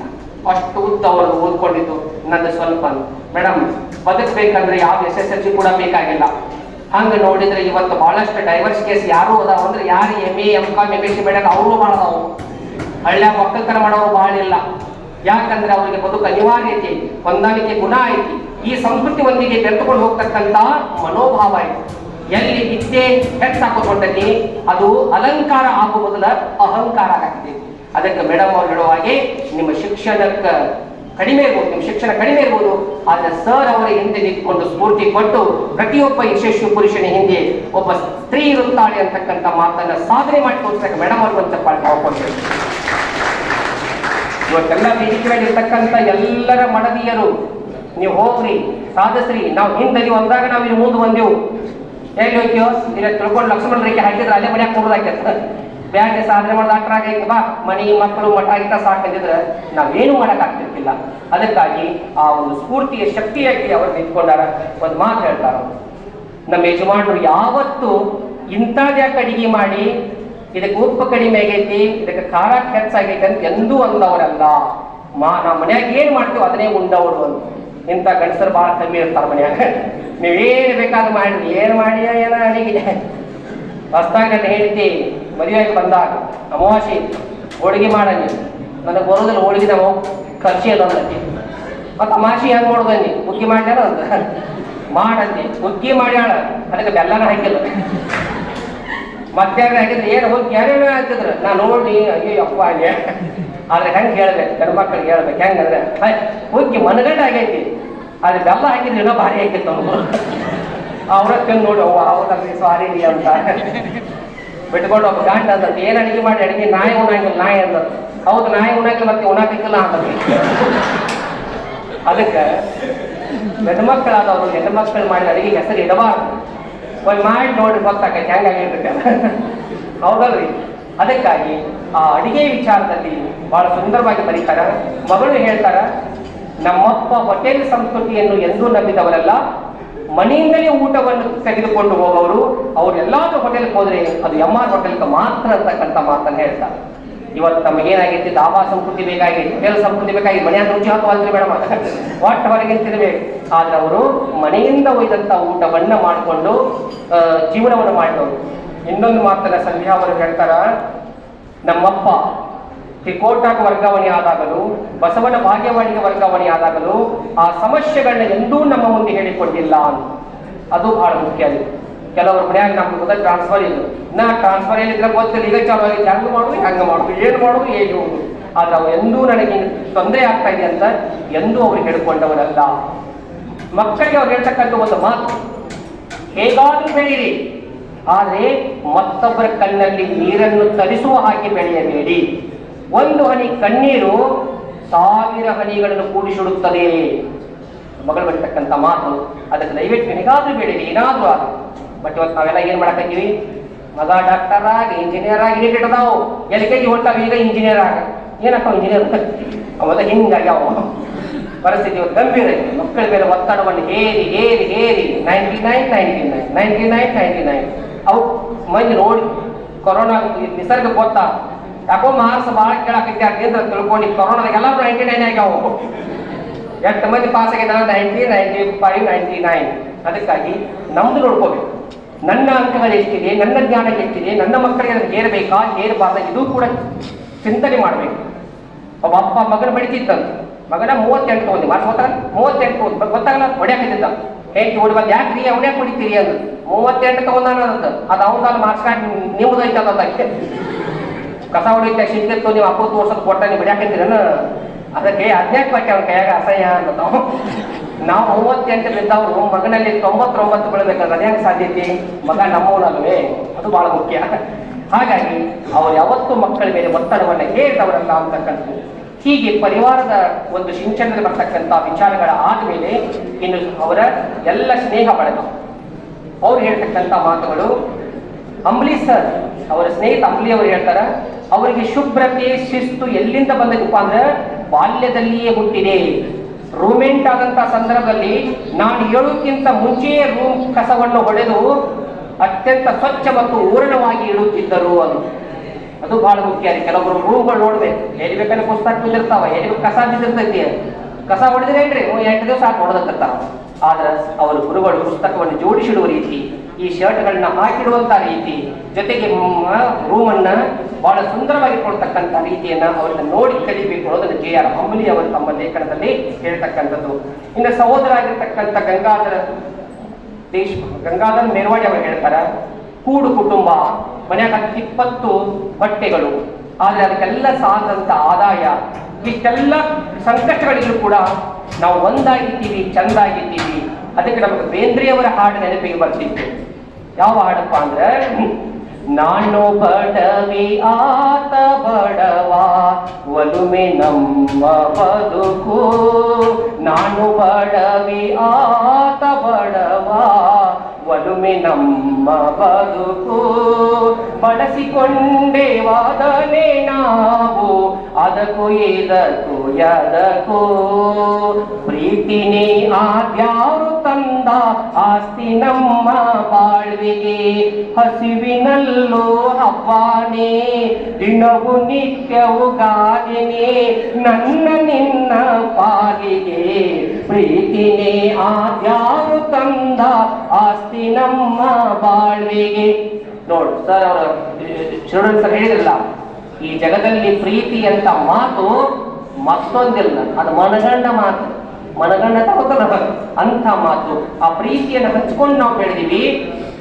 ಕೊನೆಯ ಸಾಲ ಹೇಳ್ತಾರ, ಬಡತನದ ನೋವುಗಳೇ ಇವತ್ತಿನ ಮೇಲ್ವಾಡೆ ಸಾಹಿತ್ಯದ ವಸ್ತುಗಳು ಅಂತ. ಚಿಕ್ಕ ವಯಸ್ಸಿನಲ್ಲಿ ಏನು ಅನುಭವಿಸಲ್ಲ, ಅವೇ ಇವತ್ತು ಅವ್ರ ಸ್ಟೋರಿಯ ವಸ್ತುಗಳು, ಅದೇ ಅವರ ಕಾವ್ಯದ ವಸ್ತುಗಳು ಅಂತ. ಯಾವ ವ್ಯಕ್ತಿ ಪೆಟ್ಟು ತಿಂದಿರ್ತಾನ ಅವು ಗಟ್ಟಿ ಆಗ್ತಾನ, ಒಂದರ ಜಟ್ಟಿ ಆಗ್ತಾನ. ಯಾವ ವ್ಯಕ್ತಿಗೆ ನೋವುಗಳು ಬಂದಿರಂಗಿಲ್ಲ ಅವನ ಜೀವನ ಸಾಧನೆಯಿಂದ ಕೂಡ ಸಾಧ್ಯ ಇಲ್ಲ ಅಂತಕ್ಕಂಥ ಒಂದು ವಿಚಾರ. ಇನ್ನು ನಾಗೇಶ್ ಶೆಟ್ಟಿ ಅವರ ಬಗ್ಗೆ ಹೇಳದೆ ಹೋದ್ರೆ ನನ್ನ ಮಾತು ಅಪೂರ್ಣ ಆಗುತ್ತೆ. ಇಡೀ ವಿಜಯಪುರಕ್ಕೆ ಒಂದು ಕಾಲಕ್ಕೆ ಮಧುರ ಚನ್ನರ ಹಲಸಂಗಿ ಗೆಳೆಯರ ಬಳಗ ಹೇಗಿತ್ತು, ಇವತ್ತು ಒಂದು ಗೆಳೆಯರ ಬಳಗವನ್ನು ಕೂಡಿ ಹಾಕಲಿಕ್ಕೆ ಸ್ಥಳಾವಕಾಶವನ್ನು ನೀಡುವುದಷ್ಟೇ ಅಲ್ಲದೆ ಅವರಿಗೆ ಸ್ಫೂರ್ತಿ ನೀಡತಕ್ಕಂಥವರು ನಾಗೇಶ್ ಶೆಟ್ಟಿ ಅವರು. ಅಭಿಮಾನಿಗಳೇ ನನ್ನ ದೇವರು ಅಂತ ಡಾಕ್ಟರ್ ರಾಜ್ಕುಮಾರ್ ಅವರು ಹೇಳುವುದನ್ನು ಬಿಟ್ಟರೆ, ಇಲ್ಲಿ ಬರ್ತಕ್ಕಂಥ ಗ್ರಾಹಕರೇ ನನ್ನ ದೇವರು ಅಂತ ಹೇಳಿರ್ತಕ್ಕಂಥ ಏಕೈಕ ಹೋಟೆಲ್ ಮನುಷ್ಯ ಅಂದ್ರೆ ಅದು ನಾಗೇಶ್ ಶೆಟ್ಟಿ ಅವರಂತಕ್ಕಂಥ ಮಾತು. ತಮ್ಮದೇ ಆಗಿರ್ತಕ್ಕಂಥ ಒಂದು ಕೋಣಿಯಲ್ಲಿ ಜಾಗೀರ್ದಾರ್ ಸರ್ ಆಗಿರ್ಬೋದು, ಪವಾರ್ ಸರ್ ಆಗಿರ್ಬೋದು, ಮಾಗನಗೇರಿ ಅವರಾಗಿರ್ಬೋದು, ಆರ್ ವಿ ಪಾಟೀಲ್ ಆಗಿರ್ಬೋದು, ತೆಂಗನವ್ರ ಸರ್, ಮೆರವಾಡಿ ಸರ್, ಎಲ್ಲರೂ ಕೂತ್ಕೊಂಡು ಕಾಫಿ ಕುಡ್ಕೊಂಡು ನಾಷ್ಟ ಮಾಡ್ಕೊಂಡು ಹರಟೆ ಹೋಗಿ ಪಡೆದು ಹೋಗುವ ಕಾಲ ಅಲ್ಲ, ಸ್ಥಳ ಅಲ್ಲ. ಅದು ಸಾಹಿತ್ಯ ಮತ್ತು ಸಂಸ್ಕೃತಿಗಳ ಚಿಂತನೆ ಮಾಡ್ತಕ್ಕಂಥ ಜಾಗ. ಹಾಗಾಗಿ ಎಂ.ಆರ್. ಹೊಸೆಗಳದು ಸಾಹಿತ್ಯದ ವಿದ್ಯಾಲಯ ಇದ್ದ ಹಾಗೆ ಅಂತಕ್ಕಂಥ ಮಾತು. ಅದಕ್ಕೆ ಅವ್ರು ಹೇಳ್ತಾರ, ಸರ್ ಅವರ ಡ್ರೆಸ್ ಸೆನ್ಸ್ ನನ್ನ ಮೇಲೆ ಪ್ರಭಾವ ಬೀರಿತು, ಅವರು ಊಟ ಮಾಡುವ ಆಹಾರ ಪದ್ಧತಿ ನನ್ನ ಮೇಲೆ ಪ್ರಭಾವ ಬೀರಿತು. ಅಷ್ಟೇ ಅಲ್ಲ, ವೇದಿಕೆ ಮೇಲೆ ಮೊದಲು ಕುಂಡ್ರಬೇಕಂದ್ರೆ ಕೈ ಕಾಲು ಗದ ಗದ ಗದ ತರ ತರ ತರ ನಡುಕ್ತಿದ್ದು, ಆ ನಡುಕನ್ನು ಹೋಗಿಸಿದವರು ಮೇರ್ವಾಡಿ ಸರ್ ಅವರು ಅಂತ ಹೇಳ್ತಾರೆ. ನೋಡಿ, ಇವತ್ತು ಬಹಳ ಮಂದಿ ಸ್ಫೂರ್ತಿ ಕಳಿಯಾವ್ರು ಇರ್ತಾರ, ನೀವು ಸ್ಟೇಜ್ ಮೇಲೆ ಹೋಗೋಣ ಮತ್ತು ಭಾಳ ಕೊಡೋದು ನೋಡೋದು, ಎಡ್ಡ ಬರ್ತಾವ ಮೊದಲು ಮಾತು ಮುಂದೆ ಸ್ಟಾಪ್ ಹಾಕಾವ, ಹಿಂಗೆ ಹೇಳೋರು ಭಾಳ. ಆತ ಸರ್ ಬಂದು ಪ್ರೇಕ್ಷಕರಾಗಿ ಕೂತ್ಕೋರಿ ಅಂತ ಹೇಳಿದ್ರು ಮೊದಲು ಅವರು. ಪ್ರೇಕ್ಷಕರಾಗಿ ಕೂತ್ಕೊಂಡ ಮೇಲೆ ವೇದಿಕೆ ಮೇಲೆ ಝೂಮ್ ಕೂತ್ಕೋರಿ, ವೇದಿಕೆ ಮೇಲೆ ಕೂತ್ ಮೇಲೆ ಮೈಕ್ ಮುಂದೆ ನಿಂದ್ರಿ, ಮೈಕ್ ಮುಂದೆ ಮೇಲೆ ಒಂದು ಎಡ್ಡ ಮಾತಾಡಿ ನಾಲ್ಕ ಮಾತಾಡಿ ತಿಳ್ಕೊಂಡು ಅವರನ್ನು ಕೂಡ ಮಾತನಾಡಲಿಕ್ಕೆ ಹಚ್ಚಿ ಸ್ಫೂರ್ತಿಯನ್ನು ತುಂಬಿರ್ತಕ್ಕಂಥವ್ರು ಅಂತಕ್ಕಂಥ ಮಾತು. ಹೀಗೆ ಅದಕ್ಕೆ ಹೇಳ್ತಾರೆ, ಸ್ನೇಹಿತರಲ್ಲಿ ಆಯ್ಕೆ ಇರಬೇಕು. ಸುಮ್ಮನೆ ಸಿಕ್ಕವರೆಲ್ಲ ಸ್ನೇಹಿತರು. ನಮಗೂ 1000 ಮಂದಿ ದೋಸ್ತರದಾರಪ್ಪ ತಗೊಂಡು ಏನ್ ಮಾಡಿದವ್ರು, ನಮಗೂ 1000 ಮಂದಿ ಬರೀ ಚುಟ್ಕಿ ಹೊಡೆದ್ರೆ ಬರ್ತಾರ ಯಾರು. ಅದಕ್ಕಾಗಿ 4 ಜನ ಇರ್ಲಿ ಕಡೆ, ಆ 4 ಜನರು ಎಂಥವ್ರು ಇರ್ಬೇಕಪ್ಪ ಅಂದ್ರೆ ನಮ್ಮ ಸಾಧನೆಗೆ ಸ್ಫೂರ್ತಿ ನೀಡೋರಾಗಿರ್ಬೇಕು ಅಂತಕ್ಕಂಥದ್ದು. ಇದ್ರ ಜೊತೆಗೆ ಬಸವರಾಜ ಸಾಲವಾಡಿಗೆ ಅವರು ಹೇಳ್ತಾರೆ, ಮೇಲ್ವಾಡಿ ಸರ್ ಅವರು ಸಾಮಾನ್ಯ ವೇದಿಕೆಗಳನ್ನ ಹಂಚಿಕೊಳ್ಳೋರಷ್ಟೇ ಅಲ್ಲ, ದೇವೇಗೌಡ ಆಗಿರ್ಬೋದು, ಜಿ.ಎಸ್. ಪಟೇಲ್ ಅವರಾಗಿರ್ಬೋದು, ಭಾರತ ರತ್ನ ಸಿ.ಎನ್. ರಾವ್ ಆಗಿರ್ಬೋದು, ಮಲ್ಲಿಕಾರ್ಜುನ್ ಖರ್ಗೆ ಅವರಾಗಿರ್ಬೋದು, ಇಬ್ರಾಹಿಂ ಸುತಾರ್ ಅವರಾಗಿರ್ಬೋದು, ಮೃತ್ಯುಂಜಯ ಮಹಾಸ್ವಾಮಿಗಳು, ಸಿನಿಮಾ ನಿರ್ದೇಶಕರಾಗಿರ್ತಕ್ಕಂಥ ಟಿ.ಎಸ್. ನಾಗಾಭರಣ ಅವರು, ಹಿಂದಿ ಸಾಹಿತ್ಯರಾಗಿರ್ತಕ್ಕಂಥ ಡಾಕ್ಟರ್ ಅಸ್ಗರ್ ವಜಾಹತ್, ಇಂಥ ಮಹಾನ್ ವ್ಯಕ್ತಿಗಳ ಜೊತೆಗೆ ವೇದಿಕೆಯನ್ನು ಹಂಚಿಕೊಂಡಂತ ಮೇಲೆ ಇರ್ತಕ್ಕಂಥ ಮೇರು ಸಿಂಚನ ಅದೊಂದು ಮಹಾಪರ್ವತ ಅಂತಕ್ಕಂಥ ಮಾತು ಆತ್ಮೀಯರಿಗೆ. ಇನ್ನು ಶೋಭಾ ಜನಗೊಂಡ ಅವರು ಹೇಳಿದಾಗೆ ಅವರು ಯಾವತ್ತೂ ವಿದ್ಯಾರ್ಥಿಗಳ ಸ್ನೇಹಿತರಾಗಿ ನೋಡ್ಕೋತಾರಂತಕ್ಕಂಥ ಮಾತು. ಮಹಾದೇವಿ ಸುಂಗಾರಿ ಅವರು ಹೇಳ್ತಾರ, ಮುಗಿಯುವವರೆಗೆ ಮಾರ್ಗದರ್ಶಕರು ಅಂತ ಶಬ್ದ ನೋಡಿ, ಲಕ್ಷ ಕೊಡ್ಬೇಕು ವಿದ್ಯಾರ್ಥಿಗಳು. ಇವರು ಮುಗಿಯುವವರೆಗೆ ಮಾರ್ಗದರ್ಶಕರು, PhD. ಕೆಲವರು ಮಾರ್ಗದರ್ಶಕರು ಇರ್ತಾರ, ರಿಜಿಸ್ಟ್ರೇಷನ್ ಆಗಿ ಹೇಳ್ರಿ ಏನಾಗಬೇಕು, ಟೈಟಲ್ ಯಾವುದು, ಮತ್ ನಾವು ನಿಮ್ಮ ಭೇಟಿ 6 ತಿಂಗಳ ನಂತರ. ಆದ್ರೆ ಸರ್ ಅವರು ಅವರ PhD ದಂಡಿ ಹಚ್ಚುವ ತನಕ ಬಿಡಂಗಿಲ್ಲ, ಏನೇನು ಬೇಕು ಅವ್ರಿಗೆ ಮಾಹಿತಿಗಳು ಕೊಡ್ತಾ ಹೋಗ್ತಕ್ಕಂಥ ಅಪರೂಪದ ಮಾರ್ಗದರ್ಶಕರು ಅಂತಕ್ಕಂಥ ಮಾತು ಬಹಳ ಮಹತ್ವಪೂರ್ಣವಾಗಿರ್ತಕ್ಕಂಥದ್ದು. ಬಸವರಾಜ ಯಾಳವಾರ್ ಅವರು ಒಂದು ಕಡೆ ಬರೀತಾರ ಪುಸ್ತಕದಲ್ಲಿ, ವಿಕಲಚೇತನರವರು ಕಾಲಿರೋದಿಲ್ಲ, ಅವ್ರು ಒಂದ್ಸಾರಿ ಸರ್ ಹತ್ರ ಬಂದು ಕೇಳ್ಕೋತಾರ, ಸರ್ ಈ ಸಮಾಜ ನಮ್ಮನ್ನು ಕೀಳು ದೃಷ್ಟಿಯಿಂದ ನೋಡ್ತದ, ಅಂಗವಿಕಲರು ಅಂತ ಅಂತದ. ಅವಾಗ ಸರ್ ಹೇಳ್ತಾರೆ, ಸಮಾಜ ಅನ್ನಲಪ್ಪ, ನಿನ್ನನ್ನು ನೀ ಯಾಕೆ ಅನ್ಕೋತಿ, ಇಡೀ ಜಗತ್ತಿನಲ್ಲಿರಲಾರ್ದಂತ ಒಂದು ಅದಮ್ಯ ಶಕ್ತಿ ವಿಕಲಚೇತನರಿಗಿರ್ತದೆ. ಅದು ಏನಂತ ಮೊದಲು ನೀನು ಹುಡುಕು, ಅದು ಹೇಗೆ ತಿಳ್ಕೊಂಡ ಐಡೆಂಟಿಫಿಕೇಶನ್ ಮಾಡ್ಕೋ. ಅದಕ್ಕೆ ನಿನ್ನ ಸಹಾಯ ಮಾಡಿ ತಿಳ್ಕೊಂಡು 8 ವರ್ಷಗಳ ತನಕ ಅವ್ರ ಮನೆಗೆ ಇಟ್ಕೊಂಡು ಅವ್ರನ್ನ ಓದಿಸುವುದಲ್ಲದೆ ಒಂದು ಎಸ್ಟಿಡಿನ ಹಾಕಿಕೊಡ್ತಾರೆ. ಕೊನೆಗೆ ಕೋಚಿಂಗ್ ಕ್ಲಾಸ್ ನಡೆಸಲಿಕ್ಕೆ ಏನಪ್ಪಾ ಅವರಿಗೆ ವ್ಯವಸ್ಥೆಯನ್ನು ಮಾಡಿಕೊಡ್ತಾರೆ. ಇದು ಮಾನವೀಯತೆಯ ದೃಷ್ಟಿ ಅಧ್ಯಾಪಕರಿಗೆ ಇರಬೇಕಾಗಿರ್ತಕ್ಕಂಥದ್ದು ಆತ್ಮೀಯ ವಿದ್ಯಾರ್ಥಿಗಳಿಗೆ.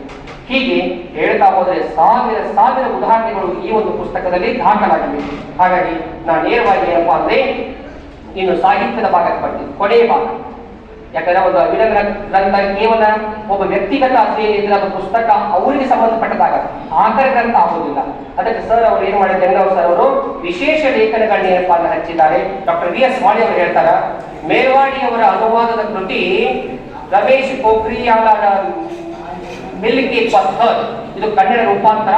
11 ಮನೋಜ್ಞ ಕಥೆಗಳಿವೆ, ವಾಸ್ತವಿಕ ಜೀವನದ ಕಥೆಗಳು ಅಲ್ಲಿ ಅನಾವರಣಗೊಂಡಿವೆ ಅಂತ ಅವರು ಅನುವಾದ ಮಾಡಿರ್ತಕ್ಕಂಥ ಪುಸ್ತಕ. ಅಲ್ಲಿ ಅರುಣಿಮಾ ಅಂತ ಒಂದು ಪಾತ್ರ ಬರ್ತದ. ಹುಡುಗಿಯರು ನೀವು ಕೇಳಿಸ್ಕೋಬೇಕು. ಒಂದೊಂದು ಸಾರಿ ಏನಾಗತ್ತಂದ್ರೆ ವಿದ್ಯೆ ಹೇಳ್ತಲ್ಲ ಅಹಂಕಾರ ಆಗಿಬಿಡ್ತದ. ಹಾಗೆ ಶಿಕ್ಷಣ ಕಡಿಮೆ ಇದ್ದಾಗ ಗಂಡನ ಜೊತೆ ಬಹಳ ಸುಂದರವಾಗಿ ಜೀವನ ಮಾಡಿದವಳು ನಾವು ಇನ್ನೂ ಸ್ವಲ್ಪ ಓದ್ಬೇಕು ಅಂತ ತಿಳ್ಕೊಂಡು ಒಂದು ಎಜುಕೇಶನ್ ಮಾಡ್ಕೊಂಡ ಮೇಲೆ ಗಂಡ ಬೇಡದಾಕಿ. ಗಂಡ ಬೇಡದಷ್ಟ ಅಲ್ಲ, ಕುಟುಂಬ ಬೇಡ ಆಯ್ತು. ಕೊನೆಗೆ ದೇಶ ಬೇಡ ಆಗ್ತದೆ, ಅಮೆರಿಕಕ್ಕೆ ಹೋಗ್ತಾಳೆ. ಅಲ್ಲಿ ಏನಪ್ಪಾ ಅಂದ್ರೆ ಸಾಧನೆ ಮಾಡ್ಬೇಕು ಅಂತ ತಿಳ್ಕೊಂಡು ತನ್ನ ವಿದ್ಯೆಯನ್ನು ಬಳಸ್ಕೊಂಡು ಬೆಳಲಿಕ್ಕೆ ಪ್ರಯತ್ನ ಪಡ್ತಾಳೆ. ಅಕ್ಕಿ ಬೆಳಿತಾಳೆ, ಬಟ್ ಸಂಬಂಧಗಳೆಲ್ಲ ಸಾಯ್ತಾವೆ. ಏಕಾಂಗಿತ್ವವನ್ನು ಅನುಭವಿಸುವಂತ ಒಂದು ಸಂದರ್ಭ ಅಕ್ಕಿಗೆ ಬರ್ತದ. ಅದಕ್ಕಾಗಿ ಬದುಕಿಗೆ ಬರೀ ದುಡ್ಡು, ಹಣ, ಆಸ್ತಿ, ಅಂತಸ್ತುಗಳೇ ಮುಖ್ಯ ಅಲ್ಲ, ಸಂಬಂಧಗಳ ಸ್ವಾರಸ್ಯಗಳು ಬಹಳ ಮುಖ್ಯ. ಅದನ್ನು ಮಾಡಿ ಸರ್ ಅವರ ಒಂದು ಕಥೆಯನ್ನು ಇಟ್ಕೊಂಡು ಅದನ್ನು ವಿಶ್ಲೇಷಣೆ ಮಾಡಿದ್ದಾರೆ. ಇನ್ನು ನನಗೆ ಅವರ ಅಪ್ರಕಟಿತ ಕಥೆಗಳು 10 ಕಥೆ ಕೊಟ್ಟಿದ್ರು. ಅದ್ರಾಗ ಒಂದು 2 ಕಥೆಗಳು ಹಂಚ್ಕೋಬೇಕು, ತಮಾಷೆಯ ಕಥೆಗಳು. ಅಮೆರಿಕಾದ ಒಂದು ನಾಯಿ, ಅವರು ಮನೆಯವ್ರ ಜೋಡಿ ಇಂಡಿಯಾಕ್ಕೆ ಬಂದ ನಾಯಿ. ಇಂಡಿಯಾಕ್ಕೆ ಬಂದ್ಮೇಲೆ ಕುಂದ್ರಲ್ಲ. ಇಂಡಿಯನ್ ಒಂದು ನಾಯಿ ಒಂದು ಫ್ರೆಂಡ್ಶಿಪ್ ಮಾಡ್ಕೋಬೇಕಂತ ಇಂಡಿಯನ್ ನಾಯಿ ನೋಡಿ ಹೋದ. 2 ಕೂಡಿದವರು ಏನು ಭಾರಿ ಇದ್ದಿಲ್ಲ, ಕೂದಲು ಭಾಳ ಚಂದ ಅದಾವು, ಟುಮುಟು ಮತಿ ಎಲ್ಲಿಯಾವ ಅಂತ. ಅಮೆರಿಕಾ ಅದು ಕೇಳತ್ತ, ನಿನಗೆ ಅಮೆರಿಕಾ ಚಲೋ ಇಂಡಿಯಾ ಚಲೋ ಅಂತ ಕೇಳಿ ನಮ್ಮ ನಾಯಿ, ನನಗೆ ಇಂಡಿಯಾನೇ ಚಲೋಪ್ಪ ಆಗ್ತದ. ಅವಾಗ ಹೇಳ್ತದ ನಮ್ಮ ನಾಯಿ, ಒಂದು ಅವ್ರು ಏನು ಹೋಗ್ತಾರ ಅದ್ರ ಹಾಕ್ತಾರ, ಮಲ್ಕೊಳಕ್ ನಿನಗೂ ಬೆಡ್ ಇಟ್ಟಿರ್ತಾರ, ತಿನ್ನಕ ಬ್ರೆಡ್ ಇಟ್ಟಿರ್ತಾರ, ಜೊತೆಗೆ ಮನೆಯಾಗೆಲ್ಲ ಉಳ್ಳಾಕ ಸ್ವಾತಂತ್ರ್ಯ ಕೊಟ್ಟಿರ್ತಾರ. ಅಂತ ಪ್ರದೇಶ ಬಿಟ್ಟು ಇಲ್ಲೇದೈತಿ ಮಣ್ಣ ಅಂತ ನಮ್ಮ ನಾಯಿ. ಅದಕ್ಕೆ ಅಮೆರಿಕಾ ನಾಯಿ ಹೇಳಿದತ್ತ. ಆದ್ರೆ ಇಲ್ಲಿ ಹಂಗೆ ಎಲ್ಲೆಲ್ಲಿ ಬೇಕಾಗಿತ್ತು ಬಹಳಾಕ ಸ್ವಾತಂತ್ರ್ಯ ಇಲ್ಲ ನಮ್ಮ ದೇಶದಾಗ. ನೋಡಿ, ನಮ್ಮ ದೇಶದಾಗ ಏನ್ ಬೇಕಾದ್ರೂ ಮಾತಾಡಿ, ಎಲ್ಲಿ ಬೇಕಾದ್ರೂ ಮಾತಾಡಿ, ಎಷ್ಟೊತ್ತು ಬೇಕಾದ್ರೂ ಮಾತಾಡು, ಕೇಳೋದಿಲ್ಲ. ಯಾಕಂದ್ರೆ ವಾಕ್ ಸ್ವಾತಂತ್ರ್ಯ, ನಡೆದಾಡೋ ಸ್ವಾತಂತ್ರ್ಯ, ಮಾತಾಡೋ ಸ್ವಾತಂತ್ರ್ಯ. ಆ ನಾಯಿ ಒಂದು ಸ್ಟೋರಿ ಹೇಳ್ತಾರೆ. ಅದ್ರ ಜೊತೆಗೆ ಇನ್ನೊಂದು, ಒಬ್ಬ ತಾಯಿಗೆ 2 ಮಕ್ಕಳು, ಆಕಿ ಮಕ್ಕಳು ಬೇಕಪ್ಪ, ಹೋಗಿ ದೇವ್ರು ಬೇಡ್ಕೊಳ್ಳ. ದೇವ್ರು ಹೇಳಿದ, ನೋಡುವ ಚಿಂತೆ ಮಾಡಬೇಡ, 2 ಮಕ್ಕಳು ಹುಡ್ತಾವ. ಆದ್ರೆ ಒಬ್ಬ ಕಿವುಡ್ ಇರ್ತಾನೋ, ಒಬ್ಬ ಮೂಗ್ ಇರ್ತಾನೋ. ಯಪ್ಪ ಏನಾಗ ಯಾಕೆ ಹೇಳೋದು, ಬಂಜಿಯನ್ನು ಪದ ಹೋದ ಸಾರ್ ಹುಟ್ಟಿಸಿ 2 ಮಕ್ಕಳು ಅಂತ ಅವ್ನು ಹೇಳಿ ದೇವ್ರು ಲಕ್ಷ್ಮಣ ದೇವಿ ನೋಡುವ, ಇಲ್ಲಿ ಅಕಸ್ಮಾತ್ ಹುಟ್ಟಿದಂತ ಮಕ್ಕಳಲ್ಲಿ ಮೂಕ ಪ್ರಜೆ ಆಗ್ತಾನ, ಕಿವುಡ ರಾಜ. ಪರಿಸ್ಥಿತಿ ಹಂಗೆ. ಇವತ್ತಿನ ರಾಜರೆಲ್ಲ ಕಿವುಡು, ನಾವೇನ್ ಹೇಳೋರು ಕೇಳಂಗಿಲ್ಲ.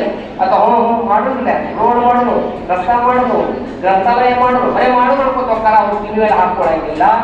ಏನು ಪ್ರಜೆ ಆದವ್ರು ಕೇಳಕ್ ಹೋಗಂಗಿಲ್ಲ. ಈ ದೇಶದ ಒಂದು ವಾಸ್ತವದ ಸಂಗತಿಯನ್ನ ವಿಡಂಬನೆಯ ರೂಪದಲ್ಲಿ ಏನಪ್ಪಾ ಹೇಳ್ತಕ್ಕಂಥ ಕವಿ.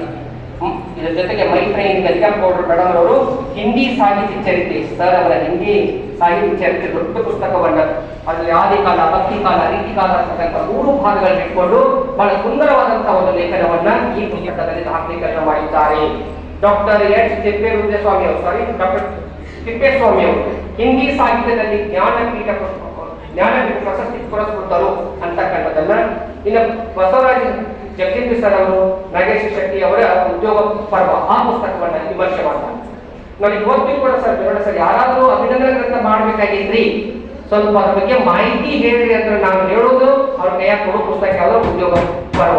ಆ ಪುಸ್ತಕ ನೋಡ್ಕೊಂಡ್ಬಿಟ್ರೆ ಸಾಕು, ಅಭಿನಂದನೆ ಗ್ರಂಥ ಹೆಂಗ್ ಮಾಡಬೇಕು ಅನ್ನೋದನ್ನ ತೋರಿಸ್ತಕ್ಕಂಥ ದಿಕ್ಸೂಚಿ ಪುಸ್ತಕ ಅಂತ ಅನ್ನೋದು ಒಂದು ಜೋರಾದ ಚಪ್ಪಾಳೆಯನ್ನು ಮಾಡಿದವರಿಗೆ. ಹಾಗೆ ಪಾಟೀಲ್ರು, ದೇವಾಡಿ ಅವರ ಮಹಾನ್ ಕನಸಿನ ಕೂಸ ಅಂತ ಒಂದು ಬೃಹದಾಕಾರವಾಗಿರ್ತಕ್ಕಂಥ ಪುಸ್ತಕವನ್ನ 500 ಪುಟಗಳ ಪುಸ್ತಕವನ್ನ 5 ಐದು ಪೇಜಿನಾಗ ಬರೀತಾರೆ ಜಗಜಿತ್ ಸರ್ ಅವರ ಜ್ಞಾನ, ಅವರ ವಿದ್ವತ್ತಿಗೆ ನಾವು ಯಾವ ಶಬ್ದಗಳನ್ನು ಬಳಸಿದ್ರು ಕೂಡ ಕಡಿಮೆ ಅಂತಕ್ಕಂಥದ್ದು. ಇನ್ನು ಸವಿತಾ ಜಳಕಿಬೇಡ ಅವರ ಬಹಳ ಇಷ್ಟವಾದಂಥ ಲೇಖನಗಳನ್ನು ಇದು ಒಂದು.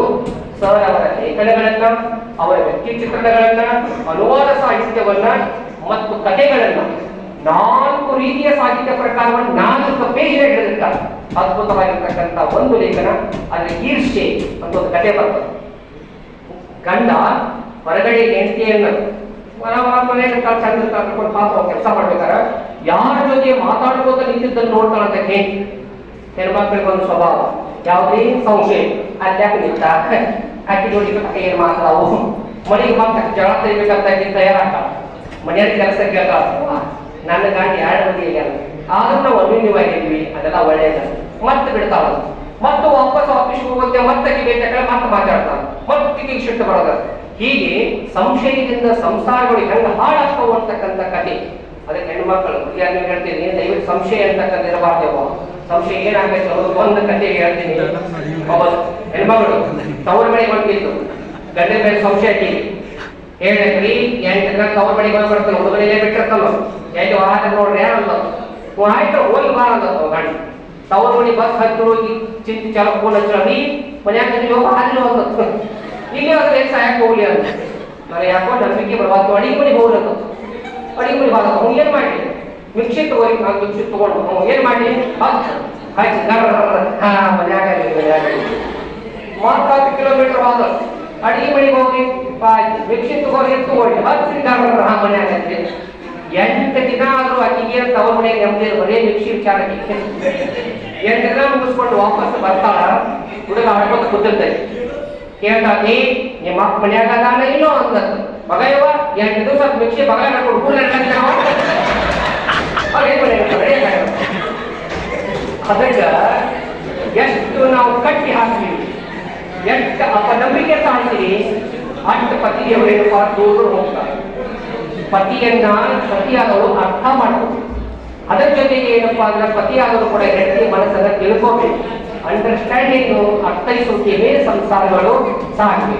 ಒಂದೇ ಒಂದು ಸಂಶಯ ಪಟ್ಟಿದ್ದಕ್ಕೆ ರಾಮಾಯಣ ಹಾಕೊಳ್ಳಿ, ಗಂಡಸ ಸಂಶಯ ಪಟ್ಟಿದ್ದಕ್ಕೆ ರಾಮಾಯಣ, ಹೆಂಗಸರು ಪಟ್ಟಿದ್ರೆ ಅದು ರಾಮಾಯಣ.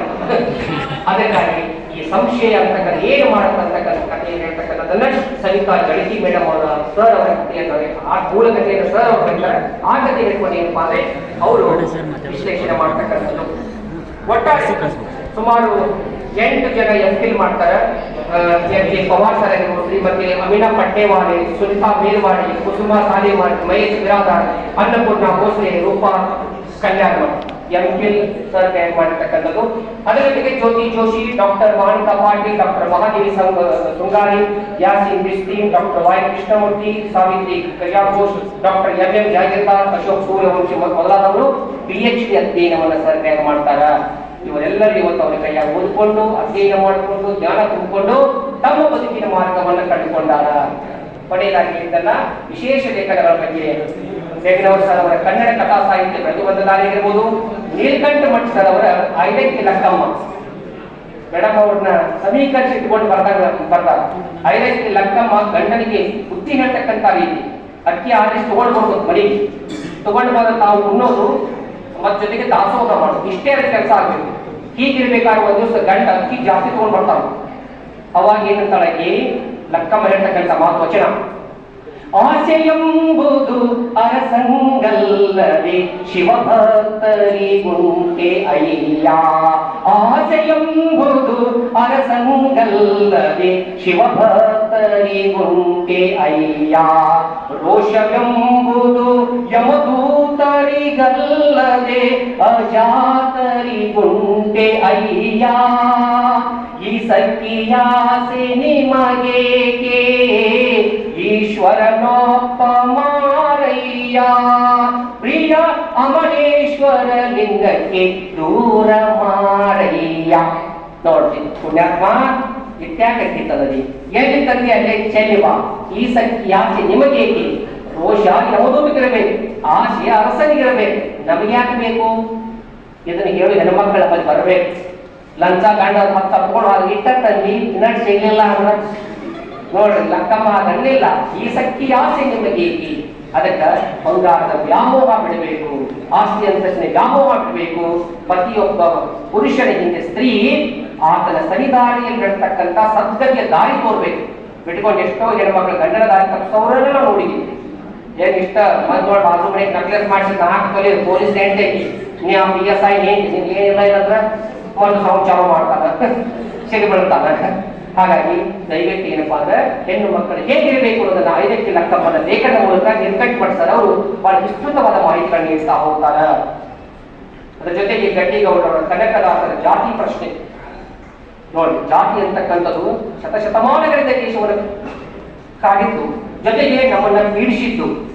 ಅದಕ್ಕೆ ಹೇಳ್ತಾರೆ ನಮ್ಮವ ಇವ ನಮ್ಮವ ಅನ್ನುವ ಸಂಸ್ಕೃತಿ ಬರಬೇಕಂತಕ್ಕಂಥ ಬಸವಣ್ಣವರ ಸಾಲಗಳನ್ನೇ ಇಟ್ಕೊಂಡು ಜಾತಿ ಹೀನ ಮನೆಯ ಜ್ಯೋತಿ ತಾಕೀನಬೇಕು, ಜಾತಿ ಏರಬೇಡ ದೇವನನ್ನು ಸಾಧನೆ ಜಾತ ಸರ್ವಜ್ಞ ಅಂತ ಹೇಳ್ತಾರೆ. ಅದನ್ನೇ ಕನಕದಾಸರು ಹೇಳಿ ಜಾತಿಯನ್ನು ಹೆಂಗ ಹುಡಿತೋದಕ್ಕೆ ಹೇಳ್ತಾರೆ. ಭಾಷೆಯ ಕೊನೆಯ ಮಾತು, ಈ ಪುಸ್ತಕ ಪರಿಚಯದ ಕೊನೆಯ ಮಾತು ಎಷ್ಟು ಸುಂದರವಾಗಿ ಅವರು ಹೇಳ್ತಾರಪ್ಪ ಅಂದ್ರೆ, ಕೆಸರೊಳು ತಾವರೆ ಹುಟ್ಟಲು ಅದ ತಂದು, ಕೆಸರೊಳು ತಾವರೆ ಹುಟ್ಟಲು ಅದ ತಂದು ವಿಸರ್ಜನಾಭನಿಗೆ ಅರ್ಪಿಸಲಿಲ್ಲವೇ ಹಸುವಿನ ಮಾಂಸದೊಳುತ್ಪತ್ತಿ ಕ್ಷೀರವಾ, ಹಸುವಿನ ಮಾಂಸದೊಳುತ್ಪತ್ತಿ ಕ್ಷೀರವಾ ವಸುಧೆಯೊಳಗೆ ಭೂಸುರರು ಉಣ್ಣಲಿಲ್ಲವೇ ಕುಲ ಕುಲ ಕುಲವೆಂದು ಕುಲ ಕುಲ ಕುಲವೆಂದು ಹೇಳುವಿರಿ, ಕುಲ ಯಾವುದು ಸತ್ಯ ಸುಖ ಉಳ್ಳ ಜನರಿಗೆ, ಆತ್ಮಕ್ಯಾವ ಕುಲ ಜೀವಕ್ಯಾವ ಕುಲ ಪಂಚೇಂದ್ರಿಯಗಳ ಕುಲ ಬೇಡಿರಯ್ಯ, ಅಂತರಾತ್ಮಕ್ಕಾಗಿ ನೆಲೆ ಆದಿಕೇಶವ ಬಲಿದ ಮೇಲೆ ಯಾವ ಕುಲ ನೀವೇ ಹೇಳಿರಯ್ಯ. ನೋಡ, ಆತ್ಮಕ್ಕೆ ಯಾವ ಕುಲ, ಜೀವಕ್ಕೆ ಯಾವ ಕುಲ, ಕೆಸರನ್ನ ಕೊಟ್ಟಿದ್ದು ಊರ್ತದ ದೇವರಿಗೆ ಅರ್ಪಣೆ ಮಾಡ್ತೀವಿ. ಹಸುವಿನ ಮಾಂಸದೊಳಗೆ ಹುಟ್ಟಿರ್ತಕ್ಕಂಥ ಹಾಲನ್ನ ಮಹಾರಾಜರು ನೋಡ್ತಾರ. ಮತ್ತು ಮ್ಯಾಲ ಜಾತಿ ಜಾತಿ ಮಡಿ ಮಡಿ ಅಂತ ಯಾಕೆ ಬಡ್ಕೋತೀರಿ ಅಂತಕ್ಕಂಥ ಕನಕದಾಸರ ಜಾತಿಯ ಪ್ರಶ್ನೆಯನ್ನು ವಿಶ್ಲೇಷಣೆ ಮಾಡಿರ್ತಕ್ಕಂಥದ್ದು. ಚಂದ್ರು ತಳವಾರದ ಲೇಖನದಲ್ಲಿ ನನ್ನ ಮಾತು ಸಮಾಪ್ತಿಗೊಳ್ತೀನಿ. ಜಾನಪದ ಸಾಹಿತ್ಯ ವನಜಾಕ್ಷಿ ಬಡಿಗೇರ್ ಮತ್ತು ಚಂದ್ರು ತಳವಾರ ಇಬ್ಬರು ಸೇಮ್ ಹೆಚ್ಚು ಕಡಿಮೆ ಒಂದೇ ಹೋಲಿಕೆಯ ಲೇಖನಗಳ ಜನಪದದಲ್ಲಿ ದಾಂಪತ್ಯ ಹೆಂಗಿರ್ತೈತಿ, ಗಂಡು ನೀಟ್ ಹೆಂಡತಿನ ಬಡದ್ರೆ ಸ್ವಾರಿ ಕೇಳ್ತಾನೆ ನೆನಪತ್ತಾರೆ. ಆದ್ರೆ ಸ್ವಾರಿ ಕೇಳು ಮೆಜರ್ ಗ್ಯಾರಂಟಿ ಮಾಡೋದ.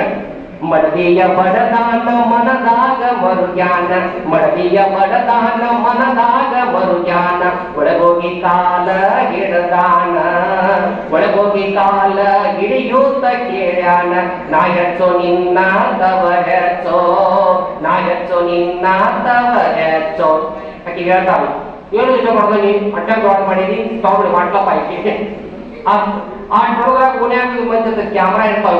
ಹೂವ ಗಟ್ಟ ದಮ ದಮ ದಮ ಬಡದ ತವ್ರ ಮನೆಗೆ ಹೇಳಿ ಕಳಿಸಿದ್ರ ಅವ್ರ ಅಂತ ಯಾಕೋ ನಮ್ಮ ಹುಡುಗಿ ಹೊಡಿತಿ ಕಳಿಸ್ಕೊಡು.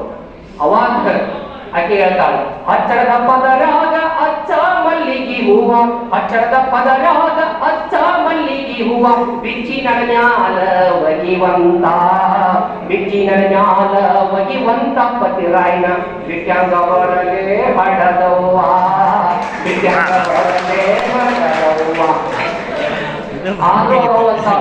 ಸರ್ವಜ್ಞರು ಲೇಖನ ವಿಶ್ಲೇಷಣೆ ಮಾಡಿದ್ರು. ಒಂದ್ ಜನ ಕರ್ಕೊಂಡು ಹೋಗ್ತಾರೆ, ಬರುವ ಹೊತ್ತಿನಾಗ ನಕ್ಲೇಸ್ ಹಾಕಿ ಕಳಿಸ್ತಾರೆ. ಅದೇ ಬರ್ಬೇಕಾದ್ರೆ ಆಕೆ ಬರೋದು 2 ದಿನ ತಡ ಆಗಿರ್ತೀವಿ. ಅವ್ರು ಹೋಗಿ ಹೇಳ್ತಾರೆ ಕರ್ಕೊಂಡು ಬಾ ಅಂತ ಅಲ್ಲ, ಅಡುಗೆಯ ಮನೆಯಾಗ ಮಡದಿಯ ಸುಳುವಿಲ್ಲ, ಅಡುಗೆಯ ಮನೆಯಾಗ ಮಡದಿಯ ಸುಳುವಿಲ್ಲ, ಅಡಿಗೆ ಬಾಯಿಗೆ ರುಚಿ ಇಲ್ಲ, ಅಡಿಗೆ ಬಾಯಿಗೆ ರುಚಿ ಇಲ್ಲ, ಹಡದವ್ವ ಮಡದಿ ಹೋಜಾಳ ತವರಿಗೆ, ಕರ್ಕೊಡುವ ಹಾಕಿನ ನಾಯಿಗೆ.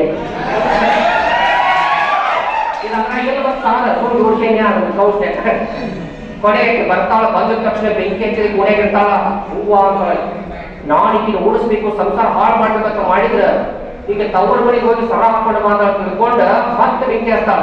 ಚಿಂತಾ ಮುಗಿದುಕೊಂಡು ಚಿಪ್ಪಾಡಿ ಬಳೆಯುವವಳೆ, ಸರವನ್ನು ಹಾಕೊಂಡು ಕಸವನ್ನು ಬಳೆಯುವವಳೆ, ಚಿಂತಿಲ್ಲ ನಿನಗ ಏಟೇಟು, ಚಿಂತಿಲ್ಲ ನಿನಗ ಏಟೇಟು ನಿನ ಗಂಡ, ಅಲ್ಲೊಬ್ಬಳ ಕೂಡ ನಗತೇತ, ಅಲ್ಲೊಬ್ಬಳ ಕೂಡ ನಗತೇತ. ಈಗ ನಾವಾಗಿದ್ರ ಯಾರಕ್ಕೆ ನನ್ನ ಗಂಡು ನಗಕ್ಕೆ ಯಾರಂತ ಜಗಳ ತೆಗಿತಿದ್ರು. ಅದಕ್ಕೆ ಹೇಳ್ತಾಳ, ನಕ್ಕರೆ ನಗಲೇಳ ನಗೆ ಮೊಗದ ಚಾದಗಿ, ನಕ್ಕರೆ ನಗಲೇಳ ನಗೆ ಮೊಗದ ಚಾದಗಿ, ನಾ ಮುಚ್ಚಿ ಮೂಡಿವ ಪರಿಮಳ, ನಾ ಮುಚ್ಚಿ ಮೂಡಿವ ಪರಿಮಳದ ಗಂಧವ, ಅವಳೊಂದು ಗಳಿಗೆ ಮುಡಿಲೇಳ, ಅವಳೊಂದು ಗಳಿಗೆ ಮುಡಿಲೇಳ. ಐದು ಇತಿಹಾಸ ಪೆಟ್ರೋಲ್ ತಾಯಿವ ಅಂಗವಾಯಿತ ಬಗ್ಗೆ ಹಿಂಗಿರ್ಬೇಕು ದಾಂಪತ್ಯ ಅನ್ನೋದನ್ನ ನಮ್ಮ ಜನಪದ ಹೇಳ್ತಾರೆ. ಹಾಗಾಗಿ ಸರ್ ಅವರು ಒಂದು ಮಾತು ಹೇಳ್ತಾರೆ ಧಾರವಾಡದಲ್ಲಿ, ಅದು ನಿಮ್ಗೆ ಸ್ಫೂರ್ತಿ. ಎಲ್ಲ ಪೇಪರ್ ಟೆಸ್ಟ್ ಪೇಪರ್ ಬರ್ತಾರ, ಎಲ್ಲ ಹೋಗಿರ್ಬೇಕು ನೋಡಿ. ಒಬ್ಬ ವ್ಯಕ್ತಿ ಚಿತ್ರ ಹೇಗಿರ್ತಾರೆ, ಎಲ್ಲ ಕಾಟ್ ಹಾಕಿರ್ತಾರ. ಸರ್ ಅದ್ರ ಪೇಪರ್ ನೋಡ್ತಾರ, ಇನ್ನೇನು ನಾ ಪಾಸ್ ಆಗಂಗಿಲ್ಲ, ಎಮ್ಮೆ ಮುಗಿಯಂಗಿಲ್ಲ, ನನ್ನ ಖುಷಿ ಆಗಂಗಿಲ್ಲ ತಿಳ್ಕೊಂಡು ಕೇಸ್ ತಗೊಂಡು ಊರಿಗೆ ಬರ್ಬೇಕಂತ ನಿಂತ್ಕೋತಾರಂತ. ಆ ಸಂದರ್ಭದಲ್ಲಿ ಬಸ್ ಸ್ಟ್ಯಾಂಡ್ ಆಗಿರ್ತಾ ಒಂದು ಸಣ್ಣ ಇರಿವಿ ತನಗಿಂತ ಭಾರವಾದ ಒಂದು ವಸ್ತುವನ್ನು ಉಳಿಸ್ಕೋತ ಹೊರಟಿರ್ತಾರೆ. ಅದನ್ನ ನೋಡಿರ್ತಕ್ಕಂಥ ಅವ್ರು ಅನಿಸ್ತತಿ, ಇರಿವಿ ಅಂತ ಇರಿವಿಗೆ ಭಾರವಾದ ವಸ್ತುವನ್ನು ದಂಡಿಗೆ ಹಚ್ಚಬೇಕಂತಕ್ಕಂಥ ಒಂದು ಪ್ರಯತ್ನ ಇದೆ. ಮನುಷ್ಯನಾಗಿರ್ತಕ್ಕಂಥ ನನಗೆ ಪ್ರಯತ್ನ ಆಗ ತಿಳ್ಕೊಂಡು ಮತ್ತು ವಾಪಸ್ಸಾಗಿ ಹೋದ್ರಂತ ಆ ಇರಿವಿಯ ಸ್ಫೂರ್ತಿಯಿಂದ ಅಲ್ಲಿ ಮಾತ್ರ ಇವತ್ತು ಇಲ್ಲಿ ಬರಕ್ಕೆ ಸಾಧ್ಯ ಆಗಿದೆ ಅಂತಕ್ಕಂಥದ್ದು ಆತ್ಮೀಯತೆ. ಹಾಗಾಗಿ ಬದುಕಿನಲ್ಲಿ ಯಾವ ಹೊತ್ತಿನಲ್ಲಿ ಯಾವ ಸಂದರ್ಭ ಯಾವ ಘಟನೆಗಳು ಸ್ಫೂರ್ತಿ ಕೊಡ್ತಾವಂತ ಗೊತ್ತಿಲ್ಲ. ನಮ್ಮ ಪ್ರಯತ್ನವನ್ನು ನಾವು ಮಾಡ್ತಾನೆ ಇರಬೇಕು. ಸದಾ ಏನಪ್ಪಾ ಅಂದ್ರೆ ಗೆಲ್ಲುವಂತ ಸ್ಫೂರ್ತಿ ಕಡೆ ನಾವು ಹೋಗ್ತಾ ಇರಬೇಕು. ಹಂಗಾಗ್ಬೇಕಂದ್ರೆ ಸೋತವರ ಬದುಕಿನಲ್ಲಿ ಯಶೋಗಾಥೆ ಅಂತ ಪುಸ್ತಕಗಳನ್ನ ತಾವು ಓದ್ತಾ ಇರಬೇಕು. ಎಲ್ಲಿವರೆಗೆ ನಿಮ್ಮ ಓದು ನಿಮ್ಮ ಪ್ರಯತ್ನ ನಿರಂತರವಾಗಿ ಮುಂದುವರೆದೋ ಅಲ್ಲಿವರೆಗೆ ಸಾಧನೆ ಮೆಟ್ಟಿಲು ಹಾಕಕ್ಕೆ ಸಾಧ್ಯ ಐತಿ ಅಂತ ಹೇಳ್ತಾ, ಸಾಗಲಿ ಗುರಿ ಸೇರಲಿ ಬಾಳಿಗೆ ಒಂದು ಗುರಿ ಇರಲಿ, ಆ ಗುರಿ ಸೇರುವ ಚಲ ನಿಮಗಿರಲಿ, ಆಗುವುದೋ ಹೋಗುವುದೋ ಎಂಬ ಅಳುಕು ದೂರಾಗಿರಲಿ, ಸಾಗಲಿ ಗುರಿ ಸೇರಲಿ. ಎಡರುಗಳು ತೊಡರುಗಳು ಅಡಿಗಡಿಗೆ ಬರಬಹುದು, ಬೆದರದಿರು ಬೆಚ್ಚದಿರು ಕೆಚ್ಚಗೆಯಿಂದ ನಡೆಯುತ್ತಿರು, ಜಯಿಸಿದ ಮೇಲೆ ಮೆರೆಯದಿರು ಮೈ ಮರೆಯದಿರು, ಮೆರೆದವರೆಲ್ಲ ಅಳಿದಿಗರೆಂಬ ಸತ್ಯವ ನೀನು ಮರೆಯದಿರು, ಸಾಗಲಿ ಗುರಿ ಸೇರಲಿ ಬಾಳಿಗೆ ಒಂದು ಗುರಿ ಇರಲಿ, ಆ ಗುರಿ ಸೇರುವ ಛಲ ನಿಮಗಿರಲಿ, ಆ ಗುರಿ ಸೇರುವ ಛಲ ನಿಮಗಿರಲಿ. ಎಲ್ಲರಿರ್ತಕ್ಕಂಥ ನನ್ನ ಕಲಿಸಿ ಇಂಥ ಒಂದು ಬೃಹತ್ಗಾತ್ರದ ಪುಸ್ತಕದ ಬಗ್ಗೆ ಪರಿಚಯ ಮಾಡಿಕೊಡುವಂಥ ದೊಡ್ಡ ಜವಾಬ್ದಾರಿ ಕೆಲಸವನ್ನು ನನಗೆ ವಹಿಸಿಕೊಟ್ರು. ನನ್ನ ಮತಿಯ ಮಿತಿಗೆ ನಿರೀಕ್ಷಿದಷ್ಟು ವಿಚಾರಗಳಲ್ಲಿ ಕೊಂಡಿಟ್ಟಿದ್ದೀನಿ. ಇಂಥ ಒಂದು ಅವಕಾಶಗಳಿರ್ತಕ್ಕಂಥ ಗೌರವರಿಗೂ ಇಂಥ ಒಂದು ಪುಸ್ತಕದ ರೂವಾರಿಗಳಾಗಿರ್ತಕ್ಕಂಥ ಬೇವಡೆ ಸರ್ ಕುಟುಂಬದ ಎಲ್ಲ ಸದಸ್ಯರಿಗೂ ಅವರಿಗೂ ಬಹಳ ಪ್ರೀತಿಯಿಂದ ಆಗಿರ್ತಕ್ಕಂಥ ಅಧ್ಯಾಪಕ ಮಿತ್ರರಿಗೂ ಹಾಗೂ ವಿದ್ಯಾರ್ಥಿಗಳಿಗೂ ನನ್ನ ನಮಸ್ಕಾರಗಳನ್ನು ಸಲ್ಲಿಸಿ ನನ್ನ ಮಾತನ್ನು ಮುಕ್ತಾಯಗೊಳ್ತೇನೆ. ಇದೇ ಸದಾ ನಗ್ನಗ್ತಾ ಇರಿ, ನೋ ಬಿಪಿ, ಬಿ ಹ್ಯಾಪಿ. ನಮಸ್ಕಾರ. ಈ ನಮ್ಮ ವಿಡಿಯೋ ನಿಮಗೆ ಇಷ್ಟವಾದರೆ ಲೈಕ್ ಮಾಡಿ, ಕಮೆಂಟ್ ಮಾಡಿ, ಶೇರ್ ಮಾಡಿ ಮತ್ತು ತಪ್ಪದೇ ಸಬ್ಸ್ಕ್ರೈಬ್ ಮಾಡಿ. ಪಕ್ಕದಲ್ಲಿ ಇರೋ ಬೆಲ್ ಬಟನ್ ಮೇಲೆ ಕ್ಲಿಕ್ ಮಾಡಿ.